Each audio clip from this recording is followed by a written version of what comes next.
আসসালামু আলাইকুম। শুভ সন্ধ্যা সবাইকে।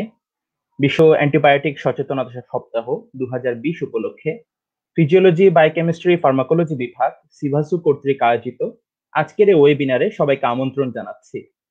এবারের বিশ্ব অ্যান্টিবায়োটিক সচেতনতা সপ্তাহ 2020 এর মূল প্রতিপাদ্য হলো অ্যান্টিমাইক্রোবিয়ালস হ্যান্ডেল উইথ কেয়ার, বা সতর্কতার সাথে অ্যান্টিমাইক্রোবিয়াল ব্যবহার করুন। সাধারণত প্রতি বছর ডিপার্টমেন্ট কর্তৃক এই অনুষ্ঠানটি বিশ্ববিদ্যালয়ের সম্মেলন কক্ষে অনুষ্ঠিত হতো। বিশ্ববিদ্যালয়ের শিক্ষক ও শিক্ষার্থীরা অংশ নেবার সুযোগ পেতেন, কিন্তু বর্তমানে কোভিড-19 মহামারীর কারণে সৃষ্ট পরিবর্তিত পরিস্থিতিতে আমরা এই অনুষ্ঠানকে সবার জন্য ভার্চুয়ালি উন্মুক্ত করে দেবার সুযোগ পেয়েছি। আশা করি এতে দেশের বিভিন্ন স্তরের মানুষ ও শিক্ষার্থীদের জন্য নতুন কিছু জানার সুযোগ সৃষ্টি হবে, এবং এই উদ্দেশ্যেই আজকে আমাদের এই মুক্ত আলোচনা বা ওয়েবিনার।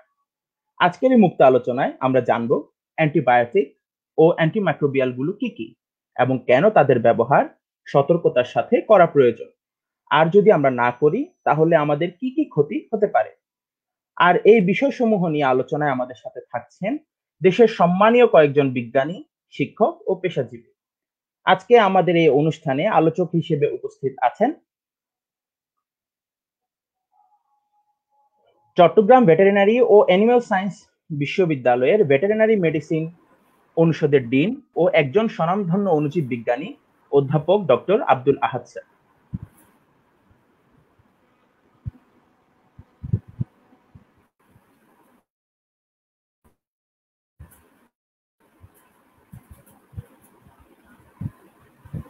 আসসালামু আলাইকুম। ধন্যবাদ রেদওয়ান পাশা।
আসসালামু আলাইকুম।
রাশিদ স্যার, আপনি বলুন স্যার। হ্যালো। হ্যালো পাশা, কি আমাকে বলতেছো? জি স্যার, আপনার শুভেচ্ছা। জি স্যার, আপনাকে স্বাগত বক্তব্য দেওয়ার জন্য অনুরোধ করছি স্যার। আমি এখন শুনলাম, তোমার এর আগে কথা অবশ্য বুঝতে পারি নাই, এই মাত্র শুনলাম আর কি। আচ্ছা, হ্যাঁ, সমস্যা নেই স্যার। আচ্ছা আচ্ছা, তাহলে এখন কি মানে আমি জি জি জি জি স্যার, আমরা লাইভে শুরু করুন স্যার। ও আচ্ছা, ঠিক আছে, সরি আমি শুনতে পারি না। আচ্ছা, আসসালামু আলাইকুম, আহ, সবাইকে শুভ সন্ধ্যা। আহ, আমি আজকের এই বিশ্ব অ্যান্টিবায়োটিক সচেতনতা সপ্তাহ 2020 উদযাপন উপলক্ষে আজকে আমাদের বিভাগের ফিজিওলজি, বায়োকেমিস্ট্রি এবং ফার্মাকোলজি বিভাগ কর্তৃক আয়োজিত আজকের এই মুক্ত আলোচনা ওয়েবিনার অনুষ্ঠানের উপস্থিত আছে সম্মানিত সভাপতি professor doctor SKM Azizul Islam, এবং আমাদের এই অনুষ্ঠানের বিজ্ঞ 5 জন আলোচক আছেন, যারা আমাদের মাইক্রোবায়োলজিস্ট হিসেবে আমাদের অধ্যাপক ডক্টর আব্দুল আহাদ, ডিন, ভেটেনারি মেডিসিন অনুষদ; অধ্যাপক ডক্টর AK সাইফুদ্দিন, উনি একজন ফার্মাকোলজিস্ট এবং একজন রিনাউন্ড প্র্যাকটিশনার, পোল্ট্রি প্র্যাকটিশনার; অধ্যাপক ডক্টর মোহাম্মদ মাহমুদুল হাসান, যিনি AMR রিসার্চ এবং ওয়ান হেলথ নিয়ে কাজ করেন, একজন ইপিডেমিওলজিস্টও বটে; এবং আমাদের আরেকজন অত্যন্ত আমাদের কাছের এবং স্বনামধন্য district livestock officer doctor Mohammad Riazul Haque Jasim মহোদয়; এবং আমাদের আরও আছেন ডক্টর মোহাম্মদ হাবিবুর রহমান, যিনি বারার একজন ফাউন্ডার মেম্বার এবং বাংলাদেশ যেটা অ্যান্টিমাইক্রোবিয়াল রেজিস্ট্যান্স রেসপন্স অ্যালায়েন্সের কোঅর্ডিনেটর এবং ফাউন্ডার মেম্বার, যিনি FAO ন্যাশনাল টেকনিক্যাল অ্যাডভাইজার হিসেবে আছেন, এবং সাথে আমাদের সিভাসুর এক্স অ্যালামনাই ফার্স্ট বেসের। তো এরা হচ্ছেন বিজ্ঞ 5 জন আলোচক। ওদের কাছ থেকে আমাদের আজকে অনেক কিছু শোনার সুযোগ হবে, এবং আমি ওদের সবাইকে স্বাগতম জানাচ্ছি আজকের এই অনুষ্ঠানে। এবং সাথে সাথে আমাদের এই মুক্ত আলোচনা ওয়েবিনারে যারা পার্টিসিপেন্ট হিসেবে জয়েন করেছেন সবাইকে আমি স্বাগতম জানাই। আপনারা সবাই জানেন এই যে অ্যান্টিবায়োটিক অ্যাওয়ারনেস উইক, যেটা প্রতি বছর 2015 থেকে এটা বিশ্ব যেটা হচ্ছে WHO, তারপর হচ্ছে FAO এবং OIE, এই ট্রাইপার্টাইট 3টা অর্গানাইজেশন মিলে এটা আমরা সারা বিশ্বব্যাপী গ্লোবালি করে আসতেছি। তার ধারাবাহিকতায় আমরা চট্টগ্রাম ভেটেনারি অ্যানিমাল সায়েন্স বিশ্ববিদ্যালয়ে আমাদের বিভাগে আমরা 2016-এ আমরা এটা আমাদের ডিপার্টমেন্টের পক্ষ থেকে করেছি, একটা প্রোগ্রাম করেছি, এবং এখানে আমরা ছাত্রদের সাথে এটা ইনভলভ করেছি। এখানে কুইজ প্রতিযোগিতা, এসে কম্পিটিশন, এগুলোর মাধ্যমে আমরা তাদেরকে মানে অ্যাওয়ারনেস ডেভেলপ করেছি। তারপরে আমরা সবচেয়ে একটা বড় প্রোগ্রাম করেছি 2019-এর জানুয়ারিতে, যেটা OIE-র সহযোগিতায় আমরা এটা করেছিলাম, যেখানে আমাদের এক্সপার্ট OIE থেকে এক্সপার্ট পাঠিয়েছেন, এবং আমাদের আজকে যারা আলোচক হিসেবে আছেন তারা সবাই এই অনুষ্ঠানে উপস্থিত ছিল, যেটা আমরা জানুয়ারিতে আমরা করেছি OIE হাফ ডে সেমিনার। তো এটা এরপরে আমরা গত বছর নভেম্বরেও আমরা করেছি, মানে এই প্রোগ্রামটা প্রতি বছর আমরা মোটামুটি এই প্রোগ্রামটা করার চেষ্টা করি। এবছর যেহেতু COVID-19 প্যান্ডেমিক সিচুয়েশন, আমরা এটা সম্ভব হয় নাই আমাদের করার, তো সুতরাং আমরা সেটা ওয়েবিনারে করার চেষ্টা করতেছি। তো আজকের এই অনুষ্ঠানের আমি সবাইকে স্বাগতম জানাচ্ছি। আমরা সবাই জানি এই যে অ্যান্টিবায়োটিক যেটা অ্যাওয়ারনেস উইক, এখানে অ্যান্টিমাইক্রোবিয়াল রেজিস্ট্যান্স এটা একটা গ্লোবাল থ্রেট, এবং এটার কিভাবে হচ্ছে আমরা জানি যে COVID-19-এ এখানে অনেক অ্যান্টিবায়োটিক ইউজ হয়েছে, যেখানে এটা একটা লিড টু চান্স, যেখানে অ্যান্টিমাইক্রোবিয়াল রেজিস্ট্যান্স হওয়ার সুযোগ আরও বেড়ে গেছে। সুতরাং আমরা কিভাবে এটাকে ভবিষ্যতে ট্যাকেল দিতে পারবো, এই জন্য আমরা আজকের আলোচকবৃন্দের কাছ থেকে আমরা শুনতে পাবো। এবং পরিশেষে আমি যেটা সবাইকে আজকে আবারও স্বাগত জানাচ্ছি, আমি যেটা মনে করি এটাকে যদি আমরা সম্মিলিতভাবে সবার প্রচেষ্টায় ট্যাকেল দিতে পারি, তাহলে আমরা একটা ভবিষ্যতে ওয়ান হেলথ যেটা অ্যাপ্রোচ হিউম্যান হেলথ এবং হেলথ, আমরা সুখী সমৃদ্ধ দেশ হিসাবে আমরা এগিয়ে যেতে পারবো, এবং আমাদের হিউম্যান হেলথকে অনেক মানে লিড দিতে পারবো। আমরা পরিশেষে আমি যেটা বলতে চাই, আমাদের যদি আমরা অ্যান্টিবায়োটিক ইউজ করতে হবে, সেটা যদি আমরা কশাসলি ইউজ করি, এবং এটা যদি আমরা বায়োসিকিউরিটি মেনটেন করি ফার্মে, এবং গুড অ্যানিম্যাল ওয়েলফেয়ার প্র্যাকটিস করি, মানে হাইজিনিক প্র্যাকটিসেস, তারপর হচ্ছে ভ্যাকসিনেশন, এগুলো যদি আমরা ঠিকমতো করি, তাহলে আমাদের অ্যান্টিবায়োটিকের যে ইউজটা হয়তো সেটা অনেকাংশে কমে আসবে।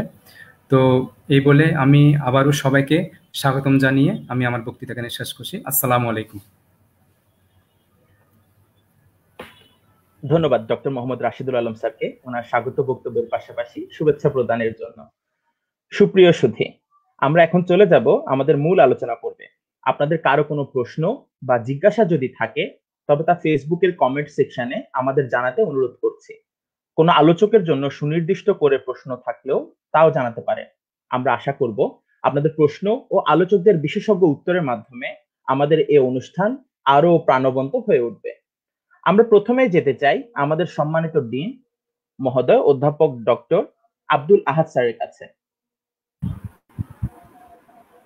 স্যার, আমাদের এই অনুষ্ঠান যেহেতু সবার জন্য উন্মুক্ত, তাই সবার জন্য সহজ ভাষায় একটা প্রশ্ন জানতে চাচ্ছি। সেটা হচ্ছে অ্যান্টিমাইক্রোবিয়াল মানে হচ্ছে মাইক্রোবস বা ক্ষুদ্র জীবাণুর বিরুদ্ধে কোনো ওষুধ।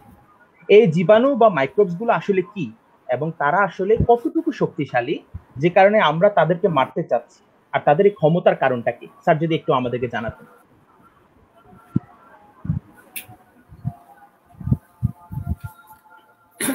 বিসমিল্লাহির রহমানির রহিম। আমার প্রশ্ন যদি একটু বলো কি এই জীবাণু বলতে আমরা কি বুঝি? আচ্ছা, আরেকটা কি বললাম, জীবাণু বলতে আমরা সাধারণত bacteria, virus, fungus, mycoplasma, Rickettsia, chlamydia, যেটা নাকি সাধারণত খালি চোখে দেখা যায় না, যেটা দেখতে হলে মাইক্রোস্কোপের কম্পাউন্ড লাইট মাইক্রোস্কোপের প্রয়োজন হয়। আবার একটা জীবাণু আছে যেমন ভাইরাস। এটা লাইট মাইক্রোস্কোপ দিয়েও দেখা যায় না, এটাকে দেখতে হলে এই ইলেকট্রন মাইক্রোস্কোপের প্রয়োজন হয়। তো এটাকে এগুলো সাধারণত জীবাণু বলে। জীবাণু, এই ম্যাক্সিমাম জীবাণু কিন্তু মানুষের উপকারী। ব্যাকটেরিয়া মানেই যে খারাপ তা কিন্তু না, ভাইরাসও এরকম অনেক উপকারী ভাইরাস। অল্প কিছু জীবাণু আছে যেটা নাকি মানুষের জন্য ক্ষতিকর, যেটা আমাদের শরীরে এবং প্রাণী, মানুষ এবং বিভিন্ন প্রাণী, পশু পাখি এদের মধ্যে ঢুকে বিভিন্ন অসুখ বিসুখ জীবাণু গঠিত রোগ করে, এবং আমরা এখান থেকে বাঁচতে চাই। এতটুকু জীবাণু বলতে। এবং এটা বিভিন্নভাবে আমাদের মানুষ এবং প্রাণীর শরীরে ঢুকতে পারে। জি, এতটুকুই। আর কি প্রশ্ন বলছিলাম? জীবাণু বলতে এতটুকুই বুঝানো। জি স্যার, আমাদের প্রশ্ন হলো, আমরা তো তাদেরকে মারতে চাচ্ছি অ্যান্টিমাইক্রোবিয়ালের মাধ্যমে, তো তাদের এত ক্ষমতা কিভাবে, যে তাদের এত কি জন্য ক্ষমতা যে কারণে আমরা তাদেরকে মারতে চাচ্ছি? আচ্ছা আচ্ছা আচ্ছা, আমার মনে হয় সাথে থাকলে হয় আসলে। আচ্ছা, মারতে কেন চাচ্ছি, এত ক্ষমতা কেন? আসলে আমরা মনে করি কি, আগে এটা একটা ভুল ধারণা যে বড়, যত বেশি বড় তত মনে শক্তিশালী। ব্যাপারটা তা না, যত বড় বরঞ্চ আমার কাছে মনে হয় কম শক্তিশালী। আপনি দেখবেন যে ডাইনোসর অনেক বড় কিন্তু পৃথিবীতে হারিয়ে গেছে। কিন্তু তেলাপোকা কিন্তু অনেক ছোট, কিন্তু সেটা মিলিয়ন ইয়ার্স ধরে বেঁচে আছে। সুতরাং সাইজ ডাজন্ট ম্যাটার, বরঞ্চ ছোট জিনিসে বেশি টিকে থাকতে পারে, বড় জিনিস বরঞ্চ টিকে থাকে না। হাতির চেয়ে যে কোনো মশা আরো, কারণ এটা যেহেতু খালি চোখে দেখা যায় না, এবং কোন দিক দিয়ে যে ঢুকবে সেটা আমরা টেরও পাবো না। এই জন্য এটা আরো বেশি ডেঞ্জারাস। আমি যদি শত্রুকে দেখতে পেতাম তাহলে তো খুব ভালো হইতো, যে না আমার শত্রু আসতেছে, তাহলে আমি সেইভাবে প্রোটেকশন নিলাম। যে শত্রু দেখাই যায় না, ইলেকট্রন মাইক্রোস্কোপ দিয়ে দেখতে হয়, সেই জন্য এটা বেশি শক্তি দেয়। আর আরেকটা হলো যে এটা কি, এটা আমাদের শরীরে বিভিন্ন ধরনের, যেমন ব্যাকটেরিয়া, ভাইরাস, এরা শরীরে বিভিন্ন ধরনের অসুখ বিসুখ করে। ব্যাকটেরিয়া কি করে? ব্যাকটেরিয়া আমাদের বিভিন্ন ভাইটাল ফাংশন, হার্ট, লাংস, বিভিন্ন অর্গানে যায় এরা বাসা বাঁধে, এরা আমাদের প্রতিরোধ ক্ষমতা ধ্বংস করে দেয়। আর ভাইরাস তো আরো মারাত্মক। ভাইরাস কি করে? আমাদের শরীরে যে কোষের ভিতরে ঢুকে সেই কোষের কন্ট্রোল ওভারটা নিয়ে নেয়। একটা কোষ নিজস্ব গতিতে চলতে থাকে, এই ভাইরাস করে কি, তখন ওই কোষের কন্ট্রোলটা নিয়ে, এবং ভাইরাস তখন কোষটাকে চালায়, এবং ওই ভাইরাসটাকে এই জন্য মারা খুবই ডিফিকাল্ট। এক পর্যন্ত ইফেক্টিভ ওষুধ এখন পর্যন্ত পাওয়া যায় না। এটাকে মারতে হলে, এটা থেকে বাঁচতে হলে ভ্যাকসিন দিয়েই বাঁচতে হয়। আর যদি ভাইরাসকে মারতে হয়, দেখা যায় ভাইরাস মারা গেলে সেলও মারা যায়। এই জন্য এটা খুবই, আমি মানুষও যদি মরে গেল ভাইরাস মারতে যায় তাহলে তার কোনো লাভ হলো না। এই জন্যই এরা অত্যন্ত ক্ষতিকর। ধন্যবাদ স্যারকে সুন্দর করে সহজ ভাষায় বোঝানোর জন্য। আমরা এখন যাব স্বনামধন্য শিক্ষক অধ্যাপক ডক্টর এ.কে.এম. সাইফুদ্দিন স্যারের কাছে। স্যার, আপনি অনেক বছর ধরেই অ্যান্টিমাইক্রোবিয়াল নিয়ে পড়িয়ে যাচ্ছেন এবং অনেক গ্র্যাজুয়েট তৈরি করেছেন। আজ সকল শ্রেণীর সাধারণ দর্শক শ্রোতাদের পক্ষ হতে স্যারের কাছে আমার জিজ্ঞাসা হলো, অ্যান্টিমাইক্রোবিয়াল গুলো আসলে কি, তারা কত ধরনের, তাদের ব্যবহার কোথায় এবং কেনই বা আমরা তাদের ব্যবহারকে নিয়ন্ত্রণ করতে চাচ্ছি? স্যার। বিসমিল্লাহির রহমানির রহিম। আসসালামু আলাইকুম ওয়া রাহমাতুল্লাহি ওয়া বারাকাতুহু। সবাইকে আমি স্বাগতম জানাচ্ছি আবারও, এবং ধন্যবাদ জানাচ্ছি যারা আয়োজক তাদেরকে। ডাক্তার রিদাওয়ান সুন্দর একটা প্রশ্ন করেছেন আমার কাছে যে অ্যান্টিমাইক্রোবিয়াল গুলা কি। এর আগে আমাদের ডিন মহোদয় মাইক্রোব সম্পর্কে খুব সুন্দর সাবলীল ভাষায় বলেছেন মাইক্রোবস কোনগুলা, আর সেই মাইক্রোবস গুলার অ্যান্টি যেটা অর্থাৎ এই মাইক্রোবস গুলা যেই ওষুধ দ্বারা এই মাইক্রোব গুলাকে মারা যায় এবং তাদের গ্রোথটাকে কমানো যায় অর্থাৎ ইনহিবিট করা যায়, অথবা এই মাইক্রোব গুলাকে মাল্টিপ্লিকেশনটাকে রোধ করা যায়, তাদেরকেই বলা হয় অ্যান্টিমাইক্রোবিয়াল অথবা অ্যান্টিবায়োটিক্স। এই ক্ষেত্রে এই মাইক্রোবস গুলো আসলে কি রকম ক্ষতি করে সেটা কিন্তু অলরেডি আমাদের ডিন মহোদয় বলেছেন খুব সুন্দর করে। আমি বলবো এই অ্যান্টিমাইক্রোব গুলো আসলে কি কি। মাইক্রোবিয়াল যদি বলতে চাই তাহলে আসলে এটা তো একটা বিশাল সাবজেক্ট। কেমোথেরাপিউটিক্স, অ্যান্টিবায়োটিক্স, অ্যান্টিপ্রোটোজোয়াল, অ্যান্টিফাঙ্গাল, এই মানে অ্যান্টিভাইরাল, এই সবগুলাকেই কিন্তু অ্যান্টিমাইক্রোবিয়ালস হিসেবে বলা হয় আসলে। এখানে আমি একেবারেই ইন্ডিভিজুয়ালি বললে তো অনেক সময়ের দরকার হবে।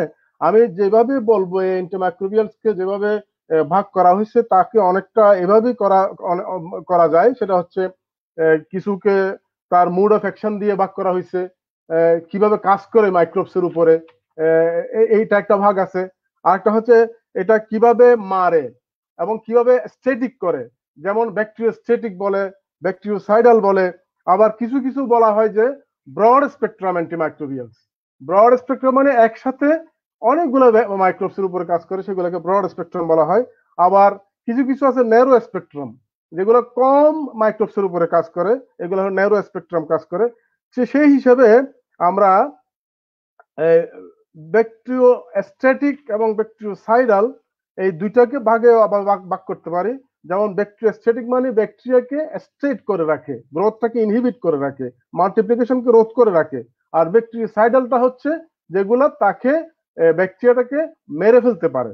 যেমন ব্যাকটেরিওস্ট্যাটিক এর মধ্যে ব্রড স্পেকট্রাম ব্যাকটেরিওস্ট্যাটিক যেগুলো আছে, যেমন টেট্রাসাইক্লিন আছে, ক্লোরামফেনিকল আছে, ম্যাক্রোলিডস আছে, সালফোনামাইডস আছে, লিনকোমাইসিন আছে। আর ব্রড স্পেকট্রাম ব্যাকটেরিসাইডালের মধ্যে আপনার অ্যামাইনো গ্লাইকোসাইডস এর যেমন streptomycin, gentamicin, amikacin, neomycin, kanamycin এগুলা আছে। তারপর ফ্লুরোকুইনোলন আছে, যেমন ciprofloxacin, enrofloxacin, norfloxacin, pefloxacin, marbofloxacin, third generation, first generation, second generation, even fourth generation antibiotics গুলো ব্যাকটেরিসাইডালের আন্ডারে পড়ে। তারপরে আপনার নাইট্রোইমিডাল গ্রুপের ওষুধগুলো আছে, নাইট্রোফুরান্টয়েন গ্রুপের ওষুধগুলো আছে, যেমন সেফালোস্পিরিন গ্রুপের ওষুধগুলো আছে। তারপরে ন্যারো স্পেকট্রাম কিছু অ্যান্টিবায়োটিক আছে, তার মধ্যে আপনার লিনকোসেমাইড গ্রুপের গুলো আছে, ম্যাক্রোলিডস আছে, যেমন ইরেথ্রোমাইসিন, এজিথ্রোমাইসিন, টাইলোসিন, টিলমিকোসিন এগুলা।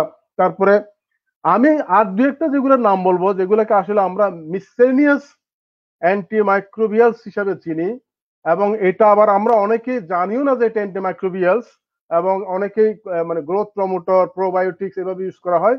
তার মধ্যে আছে আপনার ইনোফোর্স আছে, তোমার মনোনসিন আছে, নারাসিন আছে, সেলিনোমাইসিন আছে, আপনার লেসালোসিড আছে, তারপরে আপনার মাদুরামাইসিন গুলো আছে, তারপর হলো নোভোবায়োসিন আছে, পলিমিক্সিন আছে, বেসিট্রাসিন আছে, আপনার ব্যানকোমাইসিন আছে, ভার্জিনামাইসিন আছে, মেথানোমাইন আছে, আইসোনামাইস আছে, রিফাম্পিসিন আছে, আপনার নাইট্রোফুরান্স গুলো আছে, যেমন আমার টিয়ামুলিন আছে অথবা টিয়ামুটিন আছে, কার্বাডক্স আছে, আর্সেনিকেলস আছে। এই জিনিসগুলো আমরা মিসসেলিনিয়াস গ্রুপের মধ্যে ফেলাই। মোটামুটি এই জিনিসগুলো হচ্ছে টোটালি অ্যান্টিমাইক্রোবিয়ালের আন্ডারে পড়ে। আবার কিছু অ্যান্টি প্রোটোজোয়াল আছে, অ্যান্টিফাঙ্গাল আছে, অ্যান্টিভাইরাল আছে, এগুলোও কিন্তু অ্যান্টি মাইক্রোবিয়াল। আর আরেকটা প্রশ্ন আমার মনে হয় রেদওয়ান যেটা করা হয়েছিল সেটা হচ্ছে আমরা কোথায় কোথায় এগুলো ব্যবহার করব। আমরা আসলে অ্যান্টিমাইক্রোবিয়াল গুলো ব্যবহার করার জন্য কিন্তু একটা গাইডলাইন আছে, কিন্তু আমরা সেই গাইডলাইন ফলো করেই যেন প্যাথোজেনটা মরে, আবার হোস্টের জন্য ক্ষতি না হয়, রেসিস্ট্যান্ট যেন গ্রো না করে, এবং এই ড্রাগ ইনডিউস টক্সিসিটি যেন না হয়, এই গাইডলাইন গুলো ফলো করেই আমরা এই অ্যান্টিমাইক্রোবিয়াল গুলো ব্যবহার করি মূলত। এবং এখন লাস্ট আর একটা প্রশ্ন করা হয়েছিল যে এটার ব্যবহার কেন আমরা নিয়ন্ত্রণ করতে চাচ্ছি। এটার ব্যবহার নিয়ন্ত্রণ করতে চাচ্ছি সেটা হচ্ছে যে একটা কথা এখন প্রায় শোনা যায়, এবং সেটা হচ্ছে অ্যান্টিমাইক্রোবিয়াল রেসিডিউ, আর একটা হচ্ছে তার অ্যান্টিমাইক্রোবিয়াল রেসিস্টেন্স। এই অ্যান্টিমাইক্রোবিয়াল রেসিডিউ এবং রেসিস্টেন্স যেন না হয়, এই জন্যই কিন্তু আমরা এর ব্যবহারটাকে নিয়ন্ত্রণ করতে চাচ্ছি। ধন্যবাদ রিদওয়ান। ধন্যবাদ স্যারকে তার মূল্যবান উত্তরের জন্য। আমাদের একজন দর্শক বলছিলেন যে তার মনে হচ্ছিল যে সে ক্লাসরুমে ফেরত গিয়েছে, এবং আমাদেরও মনে হচ্ছিল যে আসলে অনেকদিন পর আমরা আবার ক্লাসরুমে ফেরত গিয়েছি। ধন্যবাদ স্যারকে। আমার পরবর্তী প্রশ্ন রাখতে চাচ্ছি গবেষক ও অধ্যাপক ডক্টর মাহমুদ হাসান স্যারের কাছে। ডক্টর সাইফুদ্দিন স্যারের প্রশ্নের সূত্রেই আমি আসলে আসতে যাচ্ছি। স্যার অনেকগুলো অ্যান্টিমাইক্রোবিয়ালের কথা বলেছেন, এবং অনেকগুলো অ্যান্টিমাইক্রোবিয়াল এই পর্যন্ত আসলে পৃথিবীতে আবিষ্কার হয়েছে। তা সত্ত্বেও আমরা কেন অ্যান্টিমাইক্রোবিয়াল রেজিস্ট্যান্স নিয়ে এত উদ্বিগ্ন স্যার? আসসালামু আলাইকুম, ধন্যবাদ দিচ্ছি সবাইকে। যে আসলে আমাদের প্রথমে জানতে হবে, সাইফুদ্দিন স্যার খুব সুন্দর করে মানে অ্যান্টিমাইক্রোবিয়াল ক্লাসিফিকেশন গুলো এবং কেন ইউজ করবো এই জিনিসগুলো বর্ণনা করেছেন। তো এখানে আমার মনে হয় যে প্রথমে আমরা জেনে নেওয়া উচিত অ্যান্টিমাইক্রোবিয়াল রেজিস্ট্যান্সটা কি জিনিস।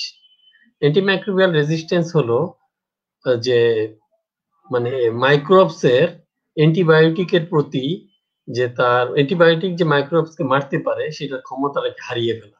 আর এটা কি জন্য হারিয়ে ফেলে? এটা সাধারণত আমরা যদি কোনো মিস ইউজ করি অথবা ডায়াগনোসিস প্রপারলি না করে অ্যান্টিবায়োটিকটা ইউজ করি, তাহলে এই ধরনের ঘটনাটা ঘটতে পারে।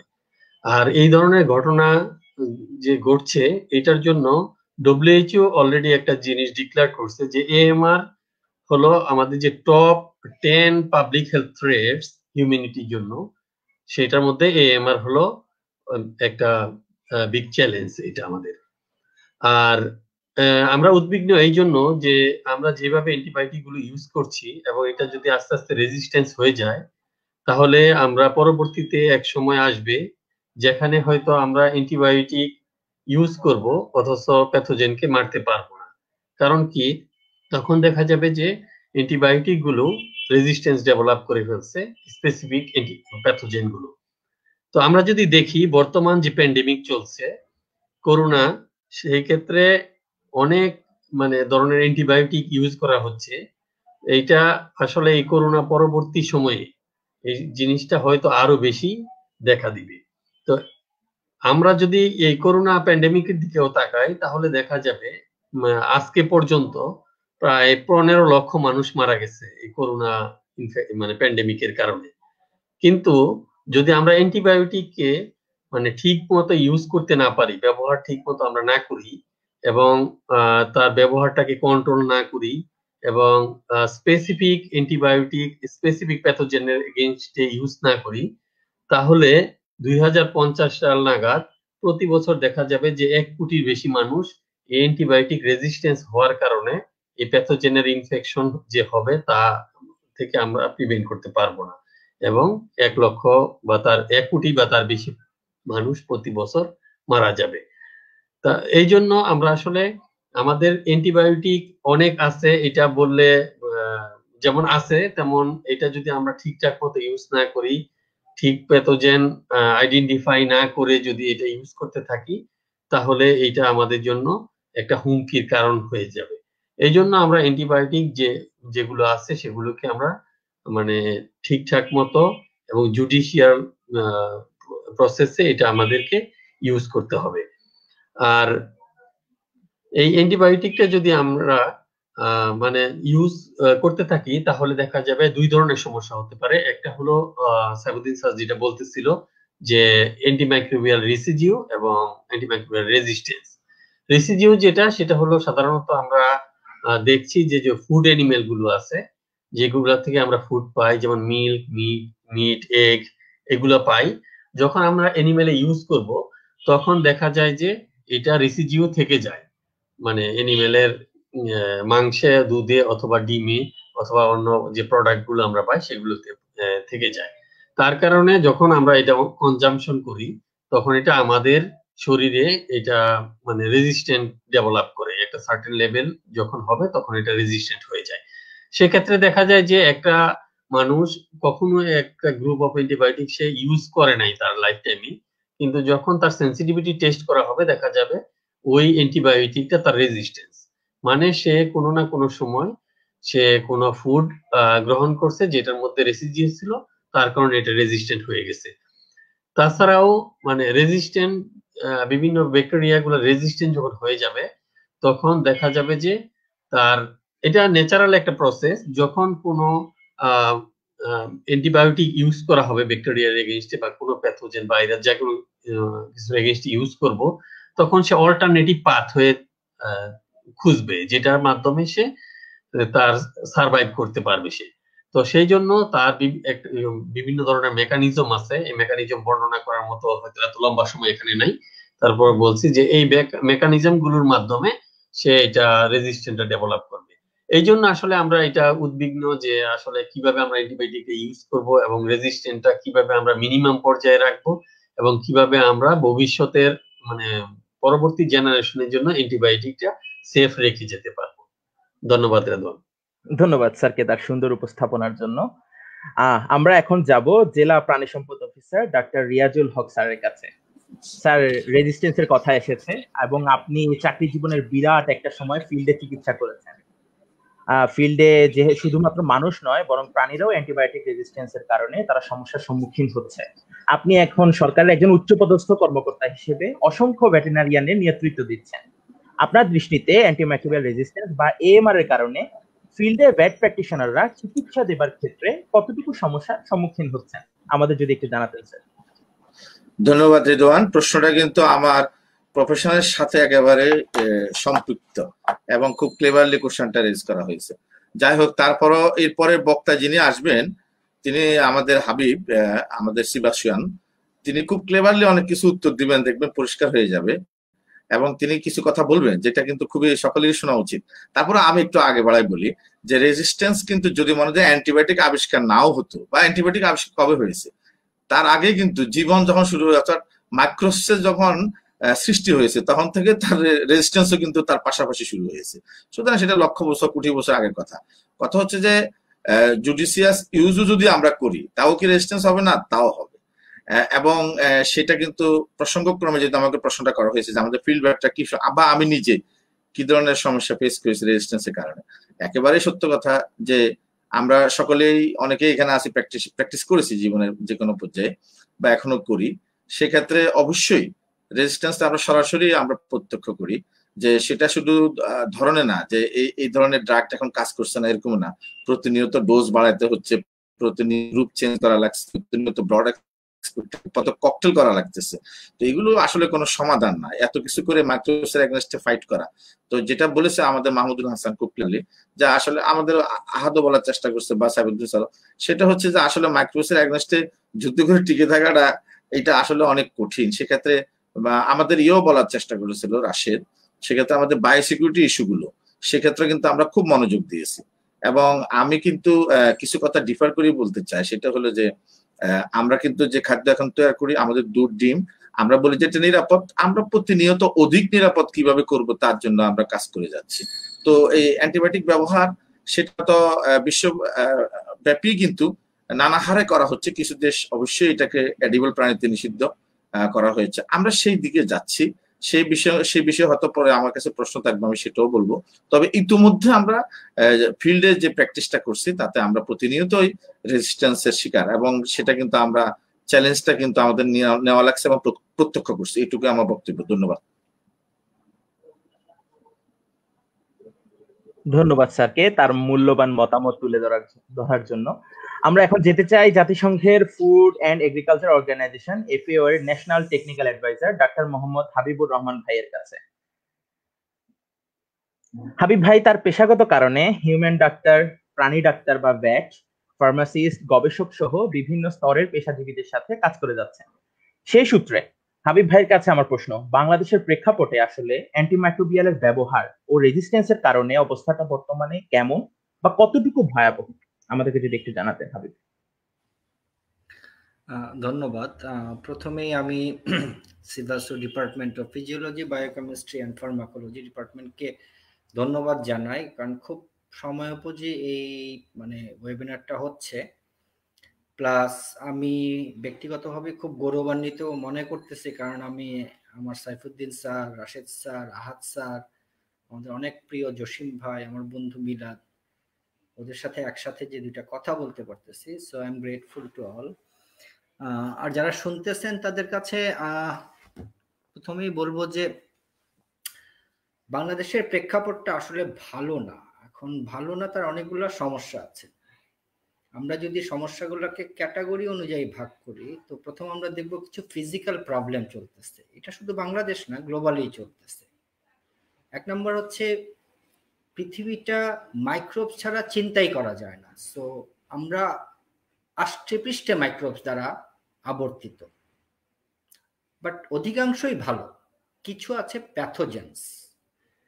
সো এইটা এনভায়রনমেন্টে থাকে এবং শুধু হিউম্যান ডক্টর ট্রাই করলেও এর সমাধান করতে পারবে না, ভ্যাটরা পারবে না, যারা ফিশ নিয়ে কাজ করেন তারাও পারবেন না। ইভেন কি হর্টিকালচারেও কিন্তু এখন অ্যান্টিবায়োটিক ইউজ হয়। সো এই যে মাল্টি সেক্টরাল অ্যাপ্রোচ, এটা পৃথিবী বুঝতে পারছে, কিন্তু it is not in action. এটা একটা প্রবলেম। সেকেন্ড হচ্ছে যেটা সাইফুদ্দিন স্যার, মিলাদ এবং আহাদ স্যার ক্লিয়ার করছেন, যে রিলেশনশিপটা কি। এইখানেও একটা ভুল ধারণা আছে। রিলেশনশিপটা হচ্ছে এখানে দুইজন কাজ করে, একজন হচ্ছে প্যাথোজেন, আর সেই প্যাথোজেনটাকে আমরা ইনহিবিট অথবা কিল করার জন্য ব্যবহার করি অ্যান্টিবায়োটিক অথবা অ্যান্টিমাইক্রোবিয়ালস। প্যাথোজেনের মধ্যে আসলে রেজিস্ট্যান্সটা তৈরি হয়। নির্দোষ আমি মানুষ অথবা আমার গরু অথবা আমার মুরগি, তার কিন্তু কোনো দোষ নাই, তার ভেতরে কোনো রেজিস্ট্যান্স হয় না। রেজিস্ট্যান্সটা তৈরি হয় প্যাথোজেনের ভিতরে। এই জিনিসটাও আমরা মানুষদেরকে এখনো বুঝাতে পারতেছি না। যত সুন্দর করে সাইফুদ্দিন স্যার বুঝাইলেন, যত সুন্দর করে মিলাদ বুঝাইলেন, এই কথাটা সবার কাছে যায় নাই। এখনো একটা ধারণা যে রেজিস্ট্যান্স আমার শরীরে হয়। থার্ড যে প্রবলেমটা আছে, WHO একটা অ্যাওয়্যার ক্যাটাগরাইজেশন করছে, access, watch, reserve.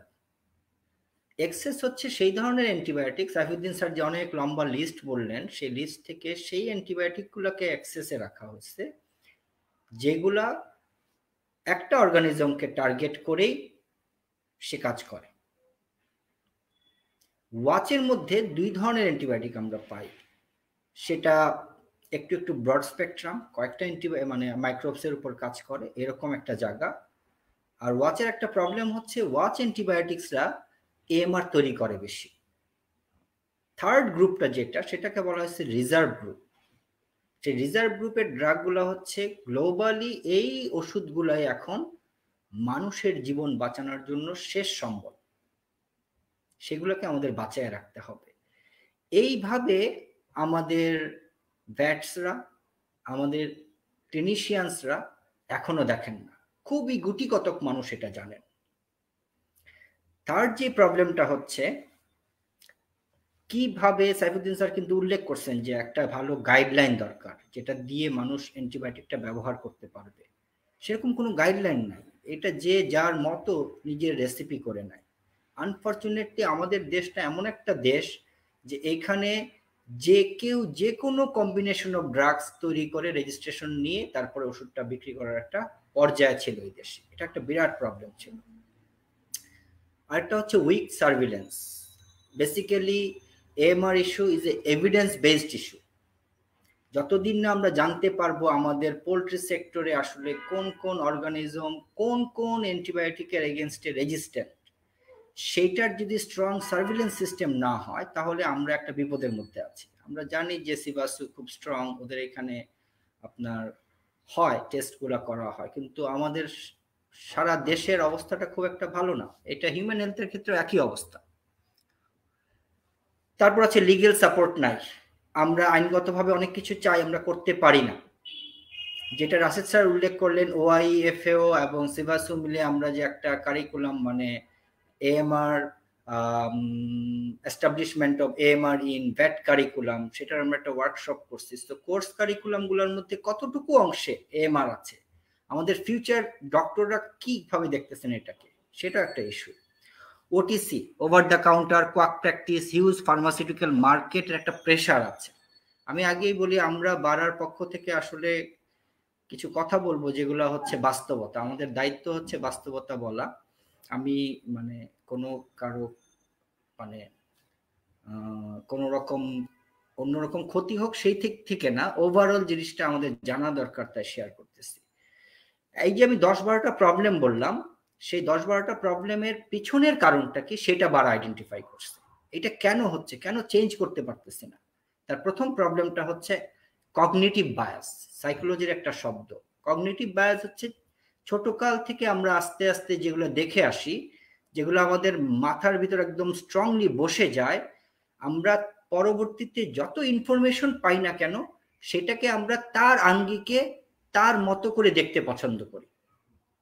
For an example, আমার অমুক স্যার অমুকটা সবসময় প্রেসক্রাইব করছেন, স্যার কি না বুঝে করছেন? This is a source of cognitive biasness. একই সাথে ফ্যালাসি কাজ করে, ফ্যালাসিটাও এই এক্সাম্পলের মধ্যেই পড়ে। তারপর প্রবলেম হয় কি, ইগো তৈরি হয়ে যায় আমাদের। আমরা যারা আমাদের এই দেশে বড় বড় ডাক্তার, ওনাদের একটা ইগো তৈরি হয়, আমি এতদিন প্র্যাকটিস করি, আমি কি এখন আমার প্র্যাকটিস চেঞ্জ করব? বাট এটা সিচুয়েশন ডিমান্ডস, চেঞ্জ করতে হবে আমাদের। ফেয়ার কাজ করে। এই সব বাস্তবিক প্রেক্ষাপটে আমরা অনেকটা বিপদের মধ্যে আছি। আমি শুধু 2টা এক্সাম্পল দিচ্ছি যে কতখানি বিপদে আমরা আছি। কোলিস্টিন হচ্ছে একটা রিজার্ভ ড্রাগ, এবং এই মুহূর্তে অধিকাংশ হসপিটালে যখন লাইফ সাপোর্টে যায় তখন কোলিস্টিন দিয়েই আমাদেরকে বেঁচে থাকতে হয়। সেই কোলিস্টিন আমরা বাংলাদেশে ডেফিনেটলি একটা পর্যায়ে এসে আমরা এটাকে ব্যান করতে পারছি, পুরোপুরি করতে পারি না। বাট স্টিল রিসার্চ কি বলে, সম্প্রতি একটা রিসার্চ হয়েছে সিলেট এগ্রিকালচার ইউনিভার্সিটিতে, multidrug antimicrobial resistance and molecular detection of MCR1 জিন, এবং এইটা পোলট্রিতে যখন পাওয়া গেছে MCR1 জিন, এবং দেখা গেছে যে কোলিস্টিনের বিরুদ্ধে 92% resistant. So this is not good. আমরা কন্ট্রোলে আসার পরও এই সিচুয়েশন পাওয়া যাচ্ছে। সেকেন্ড স্টাডিতে যাই আমরা, যেটা জাহাঙ্গীরনগর ইউনিভার্সিটি করছে, ওরা অনেকগুলো স্যাম্পল নিয়ে করছে, এবং ওদের স্যাম্পলগুলোর মধ্যে ওরা যেটা করছে, ওরা পোলট্রি ফার্ম থেকেও নিচ্ছে এবং ব্যাকইয়ার্ড পোলট্রি থেকেও স্যাম্পল নিচ্ছে, এনভায়রনমেন্টাল স্যাম্পলও নিচ্ছে, এবং সেখানেও দেখা গেছে যে কোলিস্টিনটা রেজিস্ট্যান্স আছে। শুধু একটা অর্গানিজমে না, সিলেট এগ্রিকালচার ইউনিভার্সিটিতে শুধুমাত্র সালমোনেলাতে রেজিস্ট্যান্স পাওয়া গেছিল, ওনাদের স্টাডিতে পাওয়া গেছে ইকোলাইতে পাওয়া গেছে, প্রোটিয়াসে পাওয়া গেছে, ক্লেপশিয়েলাতে পাওয়া গেছে, সালমোনেলা, শিগেলা এবং এন্টেরোব্যাক্টার। এই ডাটা স্পষ্ট করে যে আমাদের অবস্থা ভালো না। আমরা যে ভাবতেছি যে আমাদের মনে হয় কিছু হবে না, আসলে সিচুয়েশনটা তেমন না। থ্যাংক ইউ সবাইকে। ধন্যবাদ হাবিব ভাইকে। আমরা আবারও হাবিব ভাইয়ের কাছে ফেরত আসবো।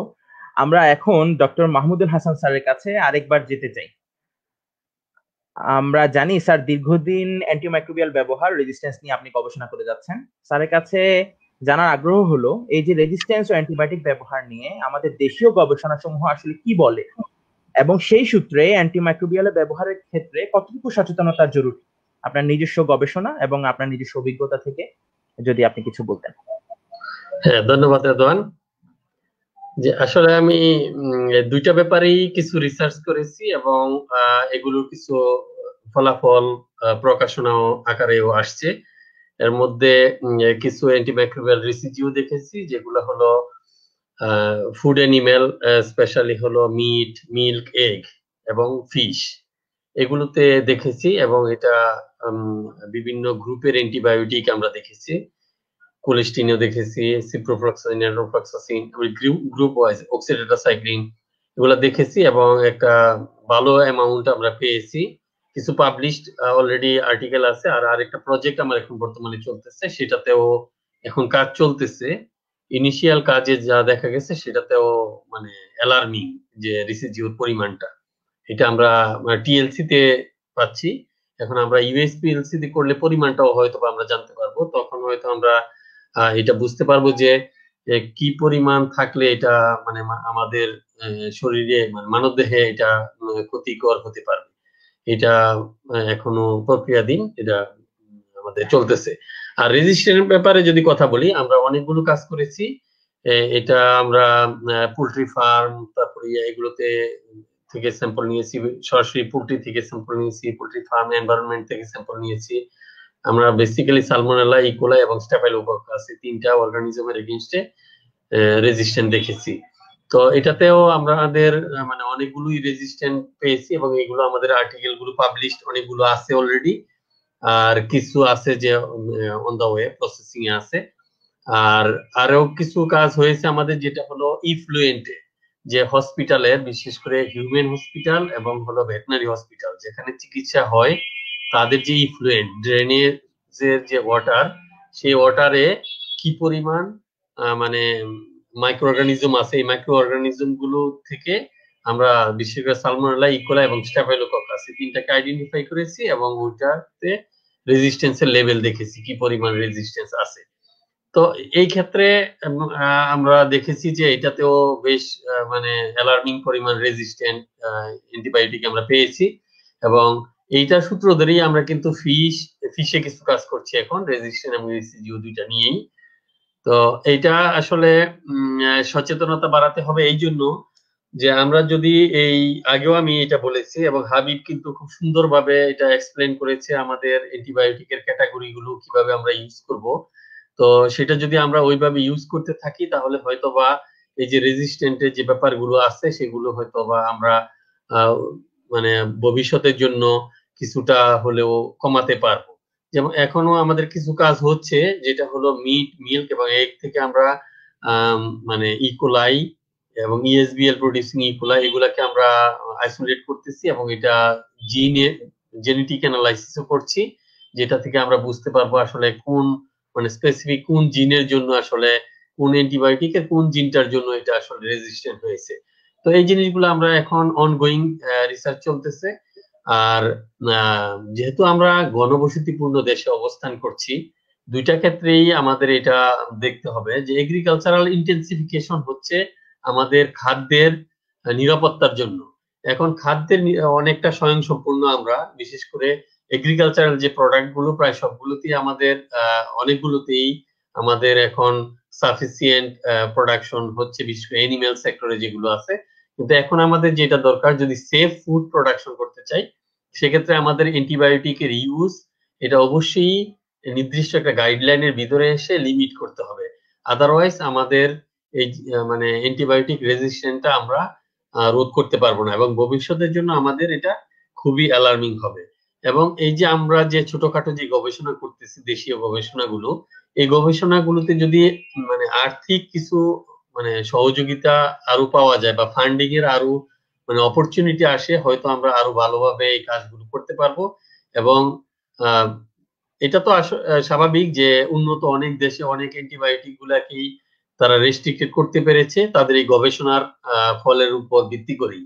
তো সেক্ষেত্রে আমরা যদি আমাদের এই গবেষণার ফলগুলো প্রকাশ করতে পারি এবং আমাদের গবেষণাগুলো ঠিকঠাক মতো করতে পারি এবং সাফিসিয়েন্ট যদি আমাদের মানে ফান্ডিং অপরচুনিটি থাকে, তাহলে আমরা এই কাজগুলো করতে পারলে তাহলে ভবিষ্যতে আমরা কোন অ্যান্টিবায়োটিক গুলোকে কিভাবে ইউজ করব এবং কতটুকু ইউজ করব এবং এই যে কম্বাইন্ড অ্যান্টিবায়োটিক ইউজ করার যে প্রবণতা, এগুলো থেকে আমরা কিভাবে বের হয়ে আসতে পারবো। মানে সচেতনতা শুধু অ্যানিম্যাল হেলথ প্রোডিউসারদের না, সাথে সাথে আবার যারা হিউম্যান হেলথে ইউজ করছে সেগুলাকেও আমাদের কন্ট্রোল করতে হবে। আবার বেশিরভাগ ক্ষেত্রে আমরা দেখছি যে প্রেসক্রিপশন ছাড়া যে অ্যান্টিবায়োটিক গুলো ইউজ হচ্ছে, যেটা আসলে হওয়ার কথা না। যেমন ফিড সেলার অথবা ড্রাগ সেলার তাদেরকে পুশ করে অ্যান্টিবায়োটিকটা দিচ্ছে, অথবা ফার্মারদের পূর্বের অভিজ্ঞতা যে এই ধরনের সিমটম হলে আমরা এই অ্যান্টিবায়োটিকটা ইউজ করব, এইভাবে যে ইউজ গুলা করছে মানে প্রপার ডায়াগনোসিস না করে, এগুলাকেও মানে এগুলার জন্য যাতে তার মানে ফার্মাররা এইটা মানে প্রপারলি ডায়াগনোসিস করানোর পরে যাতে অ্যান্টিবায়োটিকটা ইউজ করে, এইগুলো এই লেভেলের সচেতনতা গুলো তাদেরকে বৃদ্ধি করতে হবে। তাহলে আমাদের যে দেশীয় গবেষণাটা বৃদ্ধি করতে হবে এবং এটার ফলটা যাতে সবাই ভোগ করতে পারে সেই উপযোগী করে আমাদের পাবলিকেশন গুলো তৈরি করতে হবে, এবং এই পাবলিকেশন গুলো তৈরি করলেই হবে না, যে আমাদের যে পাবলিকেশন গুলো আছে বা যে মানে আমাদের ফলাফল গুলো আসছে এগুলাকে ফার্মার লেভেলে এবং মানে কমিউনিটি লেভেলে এটা আমাদেরকে ডিসিমিনেট করতে হবে, তাহলে সবাই সচেতন হবে এবং এই অ্যান্টিবায়োটিক ইউজ করার ক্ষেত্রে অনেকটা তারা সচেতন হবে এবং অ্যান্টিমাইক্রোবিয়াল রেজিস্ট্যান্সটাও সেক্ষেত্রে আমাদের অনেকটা কমে আসবে। এটা আমার মনে হচ্ছে। ধন্যবাদ রেদওয়ান। ধন্যবাদ স্যারকে তার গবেষণালব্ধ অবস্থাটি ফুটিয়ে তোলার জন্য। স্যারের উত্তরের সূত্র ধরে আমি যেতে চাই ডক্টর সাইফুদ্দিন স্যারের কাছে। স্যার, আপনি অনেক বছর যাবৎ খামারি, বিশেষত পোল্ট্রি খামারিদের চিকিৎসা ও পরামর্শ সেবা দিয়ে যাচ্ছেন। এদেশের বেশিরভাগ খামারি আসলে নিম্নবিত্ত বা প্রান্তিক শ্রেণীর।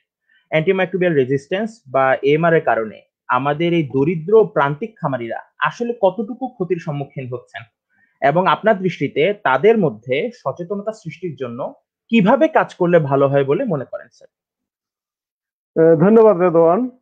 তুমি তো এই প্রশ্নটা করছো, কিন্তু আমি ওই যে ল্যাপটপের মধ্যে স্ক্রিনে যা দেখতেছি আমাদের অনেকেই এই প্রশ্নটা করছে, এবং বিশেষ করে আমাদের এই ছাত্র সে ভেট মোর্শেদ সোহেল, সে নিজেই বলছে যে কি অবস্থায় শুধু খামারিরা আছে না, ডাক্তাররাও কিরকম অবস্থায় আছে, মানে নিজেই কি অবস্থায় আছে, অন্যান্যরা কি অবস্থায় আছে আর কি। সে যেটা লেখছে ওটা দিয়েই শুরু করি। সে লেখছে যে খামারিরা নিজেই যখন ওষুধ খাওয়ায়, ডিলাররা যখন পুশ করে, কোয়াকরা যখন পরামর্শ দেয়, নন ভেটরা যখন ওষুধ দেয়, তখন আমাদের আর কি করণীয় আছে সেটা প্লিজ আনসারটা দেওয়ার জন্য বলছে আর কি। তো এবং আমি আসলে এখানে খামারি যে কিরকম ভুক্তভোগী এটার চিত্র কিন্তু ফিল্ডে যারা মানে চাকরি করতেছে অথবা প্র্যাকটিস করতেছে তারাই জানে ভালো করে। তারপরে আমি যেটুকু বলবো, আমি যেহেতু ফিল্ডে যাওয়ার যাতায়াত আছে এখনো, এবং আমার জীবন শুরু কিন্তু ফিল্ড দিয়েই, এখনো ফিল্ডে আছি বলা যায়। সেই ক্ষেত্রে খামারিরা, আমি খামারিকে দুই ভাগে ভাগ করি। একটা হচ্ছে প্রান্তিক খামারি, আর একটা খামারি বলে কিন্তু তারা ইন্ডাস্ট্রির মালিক, কিন্তু আসলে যাদের 50,000, 1 লাখ, 1.5 লাখ, 2 লাখ অথবা বিডার ফার্ম আছে, এরা এক ধরনের খামারি। তো ওইটাই কিন্তু ভুক্তভোগী আসলে, মানে সবচেয়ে বেশি ভুক্তভোগী হলো প্রান্তিক খামারি গুলা, কারণ তারা বাকিতে বাচ্চা, বাকিতে খাদ্য, বাকিতে ঔষধ, বাকিতে ডাক্তার, সব হওয়ার কারণে তাদের হাতে প্রথম যেদিন বাচ্চা নেবে, ওই বাচ্চা নেওয়ার সাথেই একটা ককটেল ধরাইয়া দেয়। প্রথম দিন থেকে এই করতে হবে, তার মধ্যে প্রথম দিনেই শুরু করে তারা এই যে কোলিস্টিন বলেন অথবা অন্য কোনো অ্যান্টিবায়োটিক বলেন এটা দিয়ে এরকম। সুতরাং এটার ভুক্তভোগী কিরকম বোঝা যাচ্ছে, প্রথম দিন যেটা বাচ্চা অ্যান্টিবায়োটিক দিয়ে শুরু করে সেটার এএমআর অথবা এটার রেসিডুয়াল এফেক্ট অথবা এটার কস্ট গিয়ে কোথায় দাঁড়ায়, এটার পরবর্তী ট্রিটমেন্ট কি দেবে ডাক্তাররা, এবং এটাতে যদি আদৌ কোনো রোগ আসে তখন কি চিকিৎসা দেবে, ভ্যাকসিনে ওই সময় কাজ করবে কিনা ডিউরিং অ্যান্টিবায়োটিকের সময়, অনেকগুলো প্রশ্ন এখানে, অনেকগুলো প্রশ্ন। এবং এই সবগুলো প্রশ্নের ভুক্তভোগী হচ্ছে প্রান্তিক খামারিগুলা। প্রান্তিক খামারিগুলার সাথে সাথে যারা এদের সাথে জড়িত, খামারিদের সাথে জড়িত, এরাও কিন্তু ভুক্তভোগী। আপনার শুধু ডিলার তো দেয় না, আপনি প্রত্যেকটা মেডিসিন কোম্পানি কিন্তু তাদের দেখবেন একটা শিডিউল আছে, এই শিডিউলের মধ্যে অ্যান্টিবায়োটিক ঢুকাই দেয় এটা। এবং যারা খাদ্য বেচে তারাও কিন্তু একটা শিডিউল ধরে দেয়, যারা বাচ্চা বেচে তারাও শিডিউল ধরে দেয়। তো এগুলো হচ্ছে সবগুলো আসলে ফিল্ড লেভেলে খামারিদের ভোগান্তির কোনো শেষ নাই। এবং এই ভোগান্তিটা শুধুমাত্র প্রান্তিক খামারি তাও না, ইন্ডাস্ট্রিয়াল লেভেল থেকেও এই ঘটনাই ঘটতেছে। এবং আমার কিছুটা অভিজ্ঞতা আছে, কিছু আগের থেকেই কিছু বিডার ফার্মের সাথেও জড়িত। ইভেন বিদেশ থেকে যারা এসেও কনসালটেন্সি করতেছে তারাও কিন্তু এরকম একটা বিডার ফার্মে কিন্তু এই ধরনের একটা মানে সাজেশন করে যায় আর কি, যেটা আমাদের জন্য দুঃখজনক। আর একটা ব্যাপার হচ্ছে এই ক্ষেত্রে প্র্যাকটিশনাররাও কিন্তু ভুক্তভোগী। যদিও আমার প্রশ্নের মধ্যে তোমার প্রশ্নের মধ্যে এটা আসে নাই, প্র্যাকটিশনাররাও কিন্তু ভুক্তভোগী। এবং প্র্যাকটিশনারকে আমি কিন্তু কয়েকটা ভাগে ভাগ করি, তার মধ্যে ভেটেরিনারিয়ান আছে, আপনার নন ভেট আছে, যারা এআই করে তারা আছে, যারা মানে কিছুই নাই কিন্তু প্র্যাকটিস করে বেড়াচ্ছে, বাট সেই খবর কিন্তু আমরা রাখি না। এরাও কিন্তু প্র্যাকটিস করেই খামারিদের উপরেই কিন্তু চড়াও হয় আর কি। আর আমরা হয়তো মনে করতেছি শুধুমাত্র পোল্ট্রি পোল্ট্রি পোল্ট্রি পোল্ট্রি নয়, কিন্তু ইভেন ডেইরি ইন্ডাস্ট্রিতেও কিন্তু দুধের মধ্যেও কিন্তু ইভেন আপনার মিটের মধ্যেও কিন্তু এই যে অ্যান্টিমাইক্রোবিয়ালের ব্যাপারটা এটা এখন কিন্তু প্রশ্নবিদ্ধ এবং এই প্রশ্নবিদ্ধের কারণেই আমাদের আসলেই সচেতন হতে হবে। এগুলো জিনিসগুলা আমার ছাত্র ও খুব সুন্দর করে বলছে, একেবারে আমি তাকে ধন্যবাদ জানাই হাবিবকে, সে খুব সুন্দর করে বলছে আমাদের আসলে এই জিনিসগুলোকে অ্যাড্রেস করতে হবে। জসিম সাহেবও বলছে, কিন্তু সবাই কিন্তু জিনিসগুলো বলছে। তবে আমি যে কথাগুলো বলবো সেটা হচ্ছে যে এটা সচেতনতা বৃদ্ধি করা ছাড়া কোনো উপায় নেই। আমাদের করণীয়ের মধ্যে যেটা ইম্পর্টেন্ট সেটা হচ্ছে আমাদের সচেতনতা বৃদ্ধি করতে হবে। আবার সাথে সাথে আমি কিন্তু এটাও বলবো, সচেতনতা বৃদ্ধি করার ঠিক আছে, কিন্তু আতঙ্কিত হয়ে যদি আবার পুরা ইন্ডাস্ট্রি শেষ করে দিই, আমরা পুরা দুধকে মানুষের খাবার থেকে আউট করে দিই, মুরগি খাবো না, ডিম খাবো না, দুধ খাবো না, সেটার দিকে কিন্তু নজর রাখতে হবে। তাই আমি বলবো আমরা এই যে সচেতন হব, বাট আতঙ্কিত হব না, এবং আমরা আস্তে আস্তে আস্তে আস্তে অর্গানিক ফার্মের দিকে যাওয়ার জন্য মানে চেষ্টা করব। এবং এই সে অর্গানিক ফার্ম জিনিসটা কিন্তু বুঝাইতে হবে। হাবিব বলছে কিন্তু অনেক জিনিস কিন্তু খামারিরা বুঝে না, আমরা বুঝাইতেও পারি না, এবং ওরা বোঝার চেষ্টাও করে না। ওদেরকে বুঝাইতে হবে, সরকারি লেভেল থেকে শুরু করে, ডিএলএস থেকে শুরু করে, প্রান্তিক লেভেল থেকে শুরু করে, আমরা যারা মানে শিক্ষক আছে আমাদের লেভেল থেকে যেই লেভেলে আছি, খামারিদেরকে বুঝাইতে হবে। এবং সর্বোপরি একটা ইন্ডাস্ট্রির সাথে ইউনিভার্সিটির সাথে একটা লিঙ্ক করতে হবে। যে রিসার্চের কথাটা বলছে, রিসার্চ ফান্ডিং এর ব্যাপার আছে, এগুলা ইন্ডাস্ট্রি ইউনিভার্সিটি একটা লিঙ্কেজ করা আমার মনে হয় খুব জরুরি। এবং সচেতনতা, সততা, নৈতিকতা, সর্বোপরি আমাদের যদি একটু ধর্মীয় অনুভূতিটাও থাকে যার যার ধর্ম অনুযায়ী, তাহলে আমরা যা ইচ্ছা তাই লিখবো না, যা ইচ্ছা তাই খাওয়াবো না, ককটেলও দেবো না, এবং আমাদের এই ইন্ডাস্ট্রিটা উত্তরোত্তর আরো ভালো হবে এবং বৃদ্ধি পাবে, উন্নতি লাভ করবে, দেশ এগিয়ে যাবে। ধন্যবাদ তোমাকে। ধন্যবাদ স্যার, আমরা আবার আপনার কাছে ফিরে আসব। এখন আমি ডক্টর রিয়াজুল হক স্যারের কাছে আবারও আসছি। স্যার, আমরা জানি লাইভ স্টক বা গরু, ছাগল, ভেড়া, হাঁস, মুরগি আমাদের প্রোটিনের চাহিদার বিরাট একটা অংশ পূরণ করছে। অ্যান্টিমাইক্রোবিয়াল রেজিস্ট্যান্সের কারণে আমাদের এই ফুড চেইনে, ফুড ইন্ডাস্ট্রিতে কিরকম সমস্যা হতে পারে এবং আমাদের যারা ভোক্তা তারা কেমন সমস্যায় পড়ছেন বা পড়তে পারে স্যার? এইটা ধারণাগত, এটাকে কোয়ান্টিফাই করার কোনো সহজ পথ নেই। তবে হ্যাঁ, সেটা তো আমরা ধারণা করতেই পারি যে আমরা যেহেতু রেসিডিউ আসছে, সেটা আমরা অহরহ খেয়ে যাব, সেক্ষেত্রে অবশ্যই কিছু ঝুঁকির জায়গা তৈরি হবে। তবে সেটাকে কোয়ান্টিফাই করে আমি বলতে পারবো না কি পরিমাণ রেজিস্ট্যান্ট তৈরি হচ্ছে বা কি মানুষ কিভাবে দুধ খেয়ে কিভাবে মানুষ ভিকটিম হবে, সেটা কোয়ান্টিফাই করা খুবই কঠিন। তবে তাই বলে আমরা একেবারে অবহেলা করবো সেটা না, আমরা সেটা থাকতে চাই না। সাবিউদ্দিন স্যার একটা কথা বলেছে যে আতঙ্ক নয়, বরং সচেতনতা। সেটা সচেতনতা কিন্তু খুবই একটা ক্লেভার শব্দ, খুবই একটা সভ্য শব্দ। এটাকে যদি আমরা ক্লেভারলি ইউজ করতে পারি, তাইলেই কেবলমাত্র এখান থেকে বেরিয়ে আসা সম্ভব। আর আপনাদের যে কতগুলো কথা এখানে আছে, সেটা তো একাডেমিক ইন্টারেস্ট। একাডেমিক ইন্টারেস্টের কথা অবশ্যই থাকতে হবে, নাহলে তো বিশ্ব আগাবে না, দেশ আগাবে না। একাডেমিক ইন্টারেস্টের জায়গাটা একটা নির্ধারিত জায়গা। সেই জায়গা থেকে যে এসেন্স গুলা, সেগুলা নিয়ে কিন্তু আমরা প্রফেশনাল লেভেলে চর্চার ক্ষেত্রে আমরা তার একটা অংশ কাজে লাগাবো। কিন্তু একাডেমিক ইন্টারেস্টের যে কথাগুলো যে স্মার্টলি যেখানে বলা যায়, এটা কিন্তু আবার গণমানুষের কাছে ওইভাবে বলতে গেলে আতঙ্ক ছড়ায় যায়। তখন দেখা গেছে যে মানুষ কয়ে যে না, যেটা খেয়ে আমার অমঙ্গল হবে আমি খাবোই না।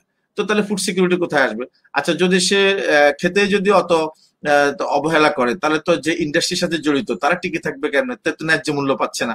তো ন্যায্য মূল্য না পায়, সে তো তার ভালনারেবিলিটি ডেভেলপ করবে, রেয়ারিং সিস্টেমে সে আরো দুস্থ হবে, বায়ো সিকিউরিটি ইস্যুর জন্য যে ইনভেস্টমেন্ট সে করতে পারবে না, তখন সে জেনাতন ভাবে এটাকে চালিয়ে যাবে, তখন আরো বেশি মানে ঝুঁকির জায়গা তৈরি হবে। সুতরাং ওই কথাগুলো বলার মধ্যে যাতে আমাদের পরিমিতি থাকে, সেটা আমি প্রত্যাশা করি। আর একাডেমিক ইন্টারেস্টের কথা বিরোধী আমি না, সেখান থেকে যে লেসন গুলো সেটা আমরা করবো। তবে আমি একটা কথা বলি যে আপনার পোল্ট্রি ক্ষেত্রে যদি বলেন আমাদের লেয়ার মুরগি, সেক্ষেত্রে কিন্তু একেবারে লেয়ার মুরগি বলেন, ব্রয়লার মুরগি বলেন, একেবারে দায়িত্ব নিয়ে বলতে চাই যে আমরা তো গ্রোথ প্রমোটার হিসেবে অবশ্যই অ্যান্টিবায়োটিক একসময় ব্যবহার করেছি, এটা বিশ্বব্যাপীও করেছে, বাংলাদেশও করেছি, কিন্তু এখন আমরা এটা একেবারে জিরো টলারেন্সে, এটা তো আমরা উন্নয়ন ঘটেছে, এটা একেবারে আমি দায়িত্ব নিয়ে বলতে চাই। আমাদের এখন যে পোল্ট্রি ফিড, সেখানে কিন্তু অ্যান্টিবায়োটিক টেস্ট করা হয় একেবারে রুট লেভেলে, সেক্ষেত্রেও কিন্তু আমরা এগিয়েছি। এখন ধরুন ট্রিটমেন্টের ক্ষেত্রে যদি বলে, লেয়ারের ক্ষেত্রে একটু প্রোটোকল ডেভেলপ করেছে। লেয়ারকে যদি একবার অ্যান্টিবায়োটিক অফার করা হয়, সে মোটা দাগে তার 25 থেকে 30% এগ প্রোডাকশন ড্রপ করে এবং এটা 2 থেকে 2.5 মাস কন্টিনিউ করে, সুতরাং সে লাভ করতে পারবে না। সুতরাং ওখানে কিন্তু দীর্ঘদিন এই প্রোডাক্টটা ভালো দাম পাওয়ার কারণে সেখানে খামারিরা কিন্তু অনেক স্মার্ট হয়েছে এবং তার খামারটা বাইসিকিউট করতে সক্ষম হয়েছে। ব্রয়লারের ক্ষেত্রে এখনো দুস্থতা আছে, কিন্তু ব্রয়লারের এগেনস্টে যে পরিমাণ আজে বাজে কথা আছে সেখান থেকে যদি আমরা আরেকটু সচেতন ভাবে বলি, আরো ক্লেভারলি বলি, তাইলে হয়তো ইন্ডাস্ট্রিটা আরেকটু চাঙ্গা হবে। যখন তারা ভালো ইনভেস্ট করতে পারবে, আরো ভালো বায়োসিকিউরিটি তারা ডেভেলপ করতে পারবে। আমি কথাটা একটু ক্লেভারলি অন্যভাবে ঘুরে বললাম, এটুকুই। তা আমরা তো ফুড সিকিউরিটিতে একটা প্রথম আসবে, তারপরে সেফটি বিষয়। সেফটি বিষয়ে করতে গেলে আমি অলওয়েজ বলি ইভেন সেফ, মানে অধিক নিরাপদ। সেই চেষ্টাটা আমরা করে যাচ্ছি এবং আশা করি এই পরিস্থিতি থাকবে না। কথাটা হাবিব কিন্তু ভাঙিয়ে দিছে কথাটা, প্রোডাক্টের মধ্যে কোনো রেজিস্ট্যান্স নাই, রেজিস্ট্যান্স আছে হলো কিন্তু অর্গানিজমের মধ্যে।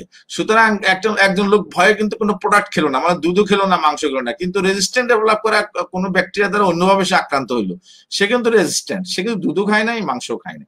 কথাটা ওরকম না, গা বাঁচানো কোনো কথাও না। কথাটা হচ্ছে মানে প্রোডাক্ট খেয়ে কি হবে, এর থেকে বড় কথা হলো আমাদের সেফ প্রোডাক্ট উৎপাদন করা, ইভেন সেফ প্রোডাক্ট উৎপাদন করার পথে আমরা আসি এবং এই ব্যাপারে আমাদের অবস্থান অত্যন্ত সুদৃঢ়। আমরা এগিয়ে যাব। ধন্যবাদ। ধন্যবাদ স্যারকে সুদৃঢ় উত্তরের জন্য। আমরা আবারও আপনার কাছে আসব। পরবর্তী প্রশ্ন করতে চাচ্ছি ডক্টর আব্দুল আহাদ স্যারকে। স্যার, আপনি বর্তমানে ভেটেরিনারি মেডিসিন অনুষদে ডিন হিসেবে দায়িত্বরত আছেন। আপনার কাছে আমার জিজ্ঞাসা হলো, আমাদের গ্র্যাজুয়েটরা, বিশেষত সদ্য পাশকৃত গ্র্যাজুয়েটরা আসলে এএমআর বা অ্যান্টিমাইক্রোবিয়াল রেজিস্ট্যান্স সম্বন্ধে কতটুকু সচেতন, এবং আমাদের কোর্স কারিকুলামে এএমআর নিয়ে যা পড়ানো হয় তা কি আসলে যথেষ্ট কিনা? বিসমিল্লাহির রহমানির রহিম। সচেতনতা ভ্যারি করে। এটা কিছু ছাত্র আছে খুব সচেতন, আর কিছু ছাত্র আছে জাস্ট পাস করার জন্য পড়ে। সুতরাং ছাত্র কোনো বিশ্বে যে কোনো একটা ঘটনা ঘটলে অনেক ছাত্র আছে এটা নিজের থেকেই জানতে চায়, তাদের কিছু বলতে হয় না। আর যদি বলি যে সাবজেক্ট আকারে পৃথিবীতে নতুন নতুন অনেক ইস্যু তৈরি হবে, নতুন এএমআর একটা ইস্যু, জুনোটিক ডিজিজ ইস্যু।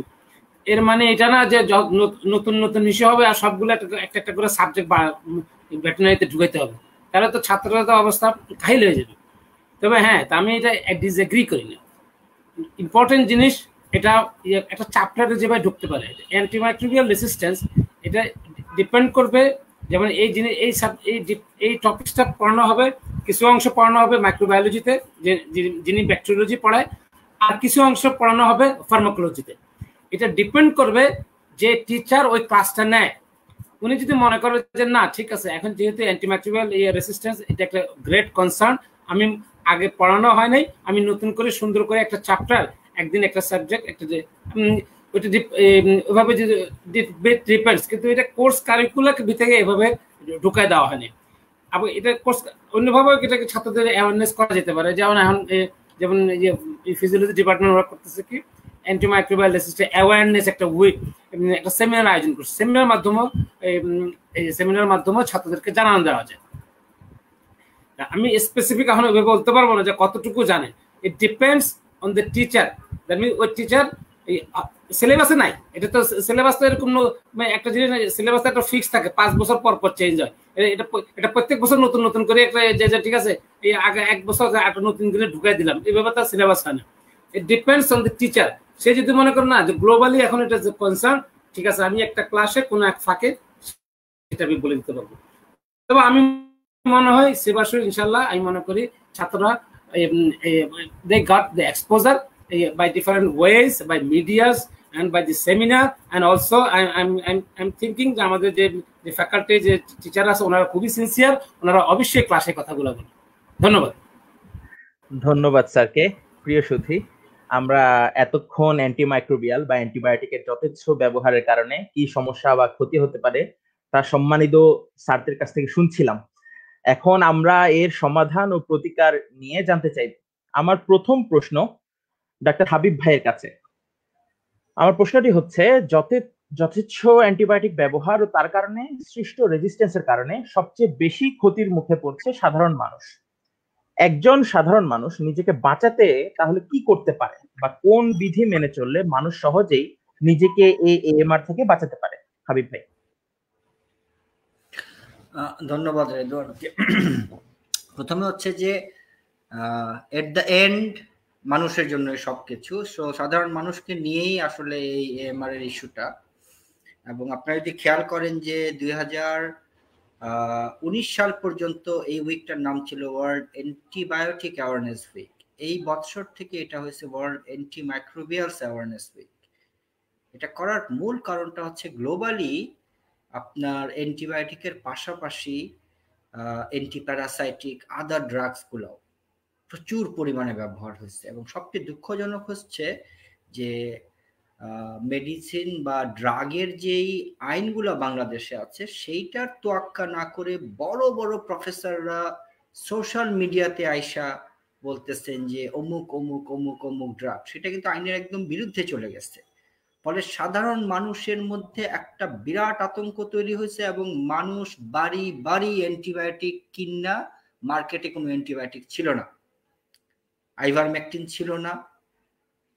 মানে এই দৃশ্যটা দেখার পরে কিন্তু সারা পৃথিবী বুঝতে পারছে যে এখন আমাদের মানুষকে সচেতন করতে হবে। সেই মানুষের মধ্যে কারা যদি ভাগ করি, আমরা ভ্যাট যারা আমরা আছি, আমাদের যারা ফার্মার আছেন তারা আছেন, হিউম্যান হেলথের ক্ষেত্রে পেশেন্ট যারা আছেন, যারা ওষুধ খান তারা সবাই আছেন। তো সেই জায়গাটাকে রেখে আমাদের বারার যে founder chairperson professor Saidur Rahman ভাই, উনি কিন্তু 22 তারিখে হেলথ একটা বড় সেমিনার করছে হোটেল ইন্টারকন্টিনেন্টালে। সেখানে উনি স্ট্রংলি ড্রাগ অ্যাডমিনিস্ট্রেশন সহ হেলথ দুই পক্ষকে অনুরোধ করছেন একটা সিম্পল স্ট্র্যাটেজি মানার জন্য, যেটা এখন বাড়ার মোটো আমরা সব জায়গায় এটা প্রমোট করতেছি। এবং ড্রাগ অ্যাডমিনিস্ট্রেশনে যিনি ছিলেন উনি একমত হয়েছেন, উনি বলছেন যে এবার আমরা কাজ করব। ওই দিন WHO উপস্থিত ছিল, আমরা একসাথে বসছি। আমরা চাচ্ছি বাংলাদেশের সকল অ্যান্টিবায়োটিকের প্যাকেটের কালার হবে লাল। লাল ওষুধ মানে এটা অ্যান্টিবায়োটিক, এই মেসেজটা প্রত্যেক মানুষের কাছে যেতে হবে। প্রত্যেকটা অ্যান্টিবায়োটিকের প্যাকেট হবে ঠিক যতটা ডোজের ততটা প্যাকেট থাকবে, সেখানে লেখা থাকতে হবে স্পষ্টভাবে যে কখন কোন সময় খেতে হবে। এবং এর নিচে কেউ চাইলেও কিনতে পারবে না। যদি 14 দিনের ডোজ হয় তাহলে প্যাকেটটাই হবে 14 দিনের ওষুধের, কেউ যাইয়া 5টা কিনতে পারবে না। সো ভেরি সিম্পল একটা ইন্টারভেনশন। যদি সাধারণ মানুষকে আমরা সচেতন এবং সেফ করতে চাই, আমরা বারা কমিউনিটি মনে করি একটাই অ্যাপ্রোচ হবে, রেড কালার করতে হবে।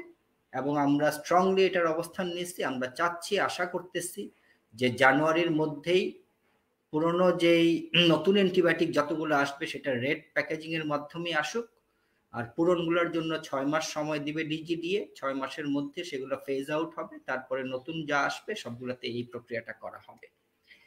খামারি সাধারণ মানুষ হিসেবে আমি প্রশ্নটা বলি, যে প্রশ্নটা আসছে যে খামারিদের প্রবলেমটা কি, স্যাররা হয়তো জানেন যে আমরা 23 তারিখেই BPICC, DLS এবং FAO ও বারা এই 4টা অর্গানাইজেশন একসাথে আমরা একটা ওয়ার্কশপ করছি। আমরা খুব আশাবাদী যে ওখানে BPICC প্রেসিডেন্ট মশির ভাই ছিলেন, আফতাবের MD শাহরিয়ার ভাই ছিলেন, নারিশের খালেদ ভাই ছিলেন, এবং অনেক জসিম ভাই তো ওখানে অনেক বলছেন কথা। ওখানে একটা জিনিস স্পষ্ট হয়েছে যে আমরা পাবলিক প্রাইভেট পার্টনারশিপে এবার সচেতন হয়েছি। আমরা একটা ইন্টারভেনশন নিয়ে আসতেছি সিমিলার টু বারা, কারণ আমরা 2টা প্রিন্সিপালে কাজ করি, যেটা জসিম ভাই স্ট্রংলি একটু আগে উল্লেখ করছেন, সাইফুদ্দিন স্যার উল্লেখ করছেন। আমাদের প্রিন্সিপাল 2টা। Number 1, a good biosecurity to reduce the disease burden. Same কথা আমরা হিউম্যান হেলথের প্রত্যেকটা হসপিটাল আমরা কাজ করি। বারা কমিউনিটি হিউম্যান হেলথের ডক্টরদের একই ট্রেনিং করাই আমরা। ওখানে আমরা বলি ওদের টার্মটা হচ্ছে IPC। ফার্স্ট আমাদের ফোকাস IPC-তে, আমরা রিডিউস করতে চাই। সেকেন্ড ফোকাস হচ্ছে তারপরও যদি ইনফেকশন হয়, okay, let us find the organism and treat according to the organism. এর বাইরের অ্যাপ্রোচ আমরা যেতে চাই না। এবং আমরা কখনো বলি না যে অ্যান্টিবায়োটিক ব্যবহার করা বাদ দেব, আমরা বলতেছি যেখানে দরকার ঠিক সেই জায়গাটাতে আমরা দিব।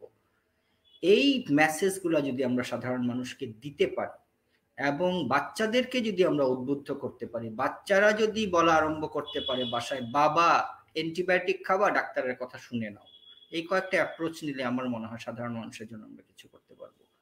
ধন্যবাদ। ধন্যবাদ হাবিব ভাইকে তার সুন্দর দিক নির্দেশনার জন্য। আমার পরের প্রশ্ন আবারও সম্মানীয় ডিএলও চট্টগ্রাম রিয়াজুল হক স্যারের কাছে। স্যার, আপনি একজন প্রজাতন্ত্রের উচ্চপদস্থ কর্মকর্তা। অ্যান্টিবায়োটিক ব্যবহার হ্রাসকরণ ও রেজিস্ট্যান্স মোকাবেলায় সরকার এই পর্যন্ত কিভাবে কাজ করছে এবং ভবিষ্যতে সরকারের কিভাবে কাজ করা উচিত বলে মনে করেন? স্যার। ধন্যবাদ রিদওয়ান। আমি মিড লেভেলের একজন অফিসার, তারপরে পলিসি লেভেলে আমার কিছু কথা যায়, আমি কথা বলি, ভয়েস রেজ করি। তুমি খুব ভালোভাবে এটা বলেছো, এটা খুবই যোগ্যোপযোগী প্রশ্ন আমাদের জন্য। যাই হোক, আমি বলি যে সরকার কনসার্ন, হাবিব বলেছে ইতিমধ্যে রিজার্ভ গ্রুপের অ্যান্টিবায়োটিক কিন্তু ডিএলএস একটা পর্যায়ে, কিন্তু পুরা পারে না, একটা পর্যায়ে কিন্তু নিষিদ্ধ করা হয়েছে এবং সেটা কিন্তু আর ইম্পোর্ট করা যাচ্ছে না, প্রোডাকশনও করতে পারবে না। এখন বলতে পারেন যে পাউডার নিষিদ্ধ করেছে কোলেস্টিনে, তাহলে লিকুইডটা কেন? ব্যবসাও তো একটা অধিকার, আমরা তাদেরকে একসময় পারমিশন দিয়েছি, এখন যাই আবার তা গুড়াই দিব তা না, এইটাও সেট অ্যাসাইড হবে একটা সময়ের মধ্যে। তাহলে এগুলো শুরু হয়েছে, রাতারাতি কোরা ফিরে যাবো না সবকিছু, কিন্তু এটা আরম্ভ যখন হয়েছে এটা কিন্তু আলোর মুখ দেখবে এবং সকলের স্বার্থে। আর একটা কথা আমি ডিফার করি, অ্যান্টিবায়োটিক হয়তো ব্যবহার করা লাগবে, এটা হয়তো হিউম্যানের ক্ষেত্রে এটা সারা জীবনে করতে হবে, এটা হিউম্যান একটা হিউম্যান, এটা মানবিক পয়েন্ট অফ ভিউ আছে বাইশে আছে।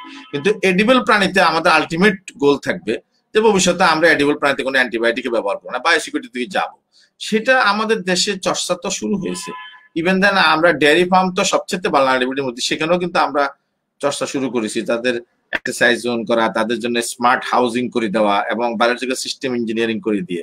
আমাদের এখন নাহারে আমাদের প্রায় 2500 মতন গাবি আছে, বা সেক্ষেত্রে আপনি অন এন এভারেজ আপনি 2 থেকে 3টাতে দেখবেন না যে কোনো ইনফেকশন বা অ্যান্টিবায়োটিক ব্যবহার করছে, যেগুলো তারা আলাদা করে এবং সেটা ডিসকার্ড করে। সেই চর্চাগুলো তো শুরু হয়েছে। তারপরে আমাদের দক্ষিণ চিটাগাঙ্গে কিন্তু অনেক খামার এখন ডেভেলপ করেছে, সেক্ষেত্রে কিন্তু এই চর্চাগুলো হবে ভবিষ্যতে। আমি সিবাসুর সাথে কথা বলতে চাই যে আমাদের ওই যে বায়োলজিক্যাল সিস্টেম ইঞ্জিনিয়ারিং এর যে হাউজিংটা, সেটা যদি সিবাসুতে যে আমাদের ক্যাম্পাসটা আছে হাটহাজারী ক্যাম্পাস, সেখানে যদি এই ধরনের একটা ওরিয়েন্টেশন আমরা করতে পারি, একটা পার্মানেন্ট, সেখানে আমার খামারিদেরকে প্রাইভেট ইয়েতে পাঠাতে অনেক ঝামেলা, তাদের বায়োসিকিউরিটি ইস্যু, কিন্তু আমরা যদি একাডেমিক ইন্টারেস্টে যেগুলো করে দিতে পারি সেখানে পরিবর্তনটা আসবে। এগুলো কিন্তু চলছে। আবার সরকারের পলিসি লেভেলে যে ঘটনাগুলো, সরকার কিন্তু এই ব্যাপারে কনসার্ন এবং প্রতি বছরে কিন্তু নতুন নতুন হার্ডেল তৈরি করা হচ্ছে। আবার আমাদের রেজিস্ট্রেশনের সময় এখন কিন্তু বাধ্যতামূলক বায়োসিকিউরিটি লেভেলটা সেখানে দেখা হচ্ছে। আবার আমরা যখন কোনো প্রণোদনা দিচ্ছি সেখানে কিন্তু এই বায়োসিকিউরিটি লেভেলটা আসলে সে বাস্তবিক অর্থে কতটুকু কি সেখানে কিন্তু মার্কিং করে দেওয়া হচ্ছে। এগুলো পরিবর্তন আসবে এবং আসা শুরু হয়েছে, তবে রাতারাতি না। এবং এটা কিন্তু এই চর্চাটা অব্যাহত থাকলে আমরা অল্প সময়ে একটা ভালো পজিশনে চলে যাব। আমরা কিন্তু লেয়ার মুরগিতে কিন্তু চলে গিয়েছি, লেয়ার মুরগি কিন্তু একটা সাস্টেনেবিলিটি ডেভেলপ করছে। ব্রয়লার যে আতঙ্কটা কেটে গেলে ব্রয়লারটাও আমরা সে পর্যায়ে নিয়ে যেতে পারবো, এটুকুই। আর পলিসি লেভেলের আরেকটা কথা হচ্ছে যে আমি একটা কথা বলি, ডিএলএস থেকে এখন যারা এই যে ইম্পোর্ট করে এনওসি নিয়ে, ডিএলএস একটা জিনিস এনশিওর করে যে আপনি যদি একটা অ্যান্টিবায়োটিক ঢুকান আপনার তালিকার মধ্যে, পুরো তালিকাটাই নষ্ট করে, ওটাকে ঘুরাবে, তারা এনওসি দেয় না। এবং অ্যান্টিবায়োটিক ছাড়া যদি কেউ আনতে চায় তাকে এনকারেজ করা হয়। তো সুতরাং সেখানে স্পেসিফিক একেবারে অ্যান্টিবায়োটিক না হলে না, এটা জুডিশিয়াল ইউজ করার জায়গা আছে বা সেক্ষেত্রে দেয়। তো এইটুকু তো ডেভেলপ করেছে। আপনি একদম মোটা তাকে বলবেন যে সে ভালো বিজনেসম্যান, দীর্ঘদিন থেকে বিজনেস না করে, কিন্তু এনওসির জন্য অ্যাপ্লিকেশন জমা দিয়েছে, কিন্তু একটি মাত্র অ্যান্টিবায়োটিক দিয়েছিল, ওটাও কিন্তু ডিসকারেজ করা হয়েছে, পুরো তালিকায় তাকে হেল্ড আপ করে রাখা হয়েছে। তো পলিসি লেভেলে কিন্তু এই চর্চাগুলো শুরু হয়েছে, ভবিষ্যতে এটা আরো ইন্টেন্সিফাই হবে এবং আমরা কিন্তু একটা ভালো জায়গায় চলে যাব। ধন্যবাদ রিদওয়ান তোমাকে। স্যারকে আরেকটা সম্পূরক প্রশ্ন, স্ক্রিনে স্যার প্রশ্নটা আছে, ডাক্তার মোর্শেদ সোহেল, উনি আছেন ভিএস হিসেবে। ওনার প্রশ্ন হচ্ছে এএমআর রোধে ভেটেরিনারি হাসপাতালগুলোতে সেনসিটিভিটি টেস্ট এবং ইনসিনারেটর জরুরি কিনা? স্যার যদি এই প্রশ্নটা। অবশ্যই, এটার জন্য তো বড় কোনো কিছু লাগে না। আমাদের যে ভেটেরিনারি যে আমাদের যে এখন ভেহিকেলটা আসতেছে, সেটা হচ্ছে যে আমাদের এটা করলে অ্যাম্বুলেটরি সার্ভিস, হ্যাঁ, যেটা আমাদের আসছে, আমি সেখানে সাজেস্ট করেছি যে ওই এটার মধ্যে ক্যাপাসিটি বিল্ডিং করা থাকবে। আমরা ওখান থেকে স্যাম্পল নিয়ে আসবো, ছোটখাটো ল্যাব থাকবে এবং সেটা এলডিডিপি প্রকল্প থেকে করা হবে। এটা কিন্তু খুব ভাইটাল কোশ্চেন। এই কাজগুলো ভেটেরিনারিয়ানরা অবশ্যই করবে এবং সে করার মনোবৃত্তি কিন্তু এখন ইয়ং নেশনদের মধ্যে আছে। আর ক্যাপাসিটি বিল্ডিং করার জন্য কিন্তু আমাদের বড় একটা মেগা প্রকল্প, সেখানে কিন্তু এগুলো ইস্যু ধরা আছে। আমি এগুলো কিন্তু বলেছি আমাদের যে অ্যাম্বুলেটরি সার্ভিসটা হবে এটা দেখানোর জন্য, এটা কিন্তু আসলে কাজ করার জন্য। এবং দেখবেন আপনাদেরকে সহ নিয়ে আমি কিন্তু এটা চিটাগাঙ্গে এটাকে কিন্তু লঞ্চিং করবো, এবং সেখানে কিন্তু এই ধরনের সকল ফ্যাসিলিটি ডেভেলপ করবো আমরা। আমাদের এটা একটা মিনি ল্যাব হবে কিন্তু আমাদের এই ভেহিকেলটা, এবং এটা একেবারে মানবিক রাষ্ট্র দেখানোর জন্য, এবং মানে দেখানো মানে হচ্ছে যে শোষ আনা, এটা কাজ দেখানো এবং সেটা থেকে রিটার্ন আনা, সেটা আমরা বাস্তবায়ন করবো ইনশাল্লাহ। ধন্যবাদ প্রশ্নকর্তাকে। ধন্যবাদ স্যারকে তার সুন্দর উত্তরের জন্য। আমরা আমাদের সম্মানীয় ডিন মহোদয় অধ্যাপক ডক্টর আব্দুল আহাদ স্যারের কাছে আবার আসছি। স্যার কি আছেন? স্যার মনে হয় কোনো কারণে নেটওয়ার্কে নেই। আমরা পরবর্তী প্রশ্নে চলে যাচ্ছি। আমাদের পরবর্তী প্রশ্ন অধ্যাপক ডক্টর সাইফুদ্দিন স্যারের কাছে। স্যার, আপনি একজন অতীব পরিচিত প্র্যাকটিশনার, যেহেতু অ্যান্টিবায়োটিক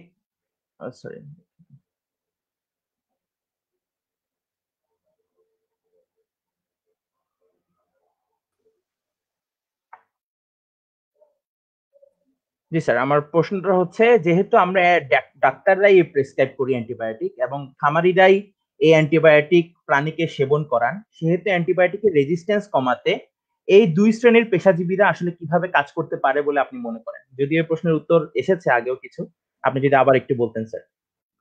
ধন্যবাদ রেদন। আসলে প্রশ্নগুলোর উত্তর প্রায় এসে গেছে, তারপরও এখানে আমি আবারও বলবো যে এখানে শুধু এই দুই শ্রেণীর ব্যাপার না, এখানে কিন্তু পুরা ইন্টিগ্রেটেড একটা প্রসেস জড়িত। কিন্তু এখানে সমাজের প্রায় সর্বস্তরের মানুষের সচেতনতা দরকার। এখানে ইভেন সাথে গণমাধ্যমের কিন্তু একটা ইম্পর্টেন্সি আছে আমার মনে হয় আর কি।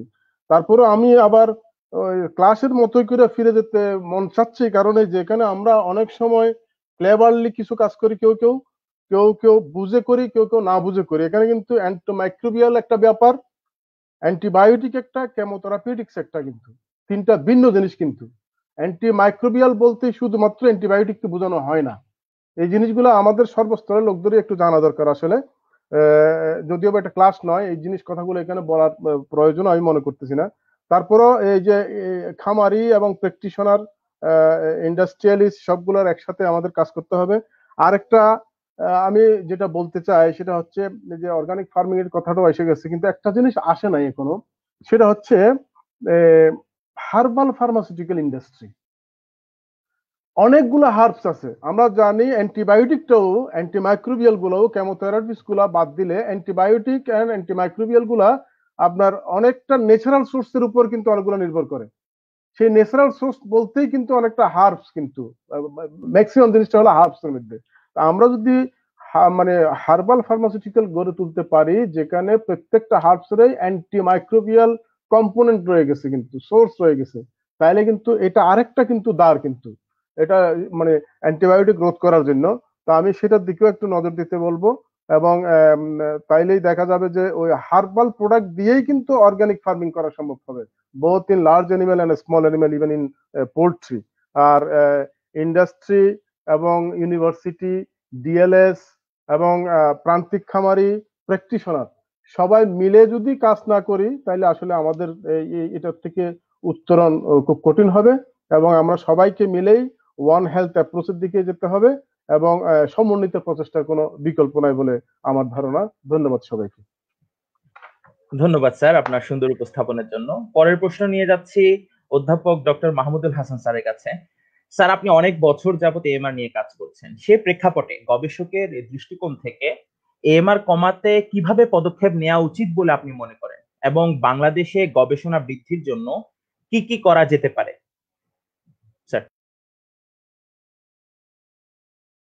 স্যার, আপনি আনমিউট করে নিলে ভালো হবে স্যার। স্যার, আপনি মিউট হয়ে আছেন। হ্যাঁ, সরি। হ্যাঁ, ধন্যবাদ রেদওয়ান। অলরেডি এই কথাগুলো অনেকগুলো এসেছে, যেমন ডিওলো মহোদয় বলেছে যে বায়োসিকিউরিটি একটা ব্যাপার। কয়েকটা স্টেজে আমার মনে হয় যে একটা হলো বায়োসিকিউরিটি হাই, যে আমাদের অনেকগুলো ইনফেকশন থেকে আমরা দূরে থাকতে পারবো, যার কারণে আমাদের অ্যান্টিবায়োটিক ইউজ করতে হবে না। এবং ডিএল মহোদয় একটা এক্সাম্পলও দিয়েছেন নাহার এগ্রো ফার্মের।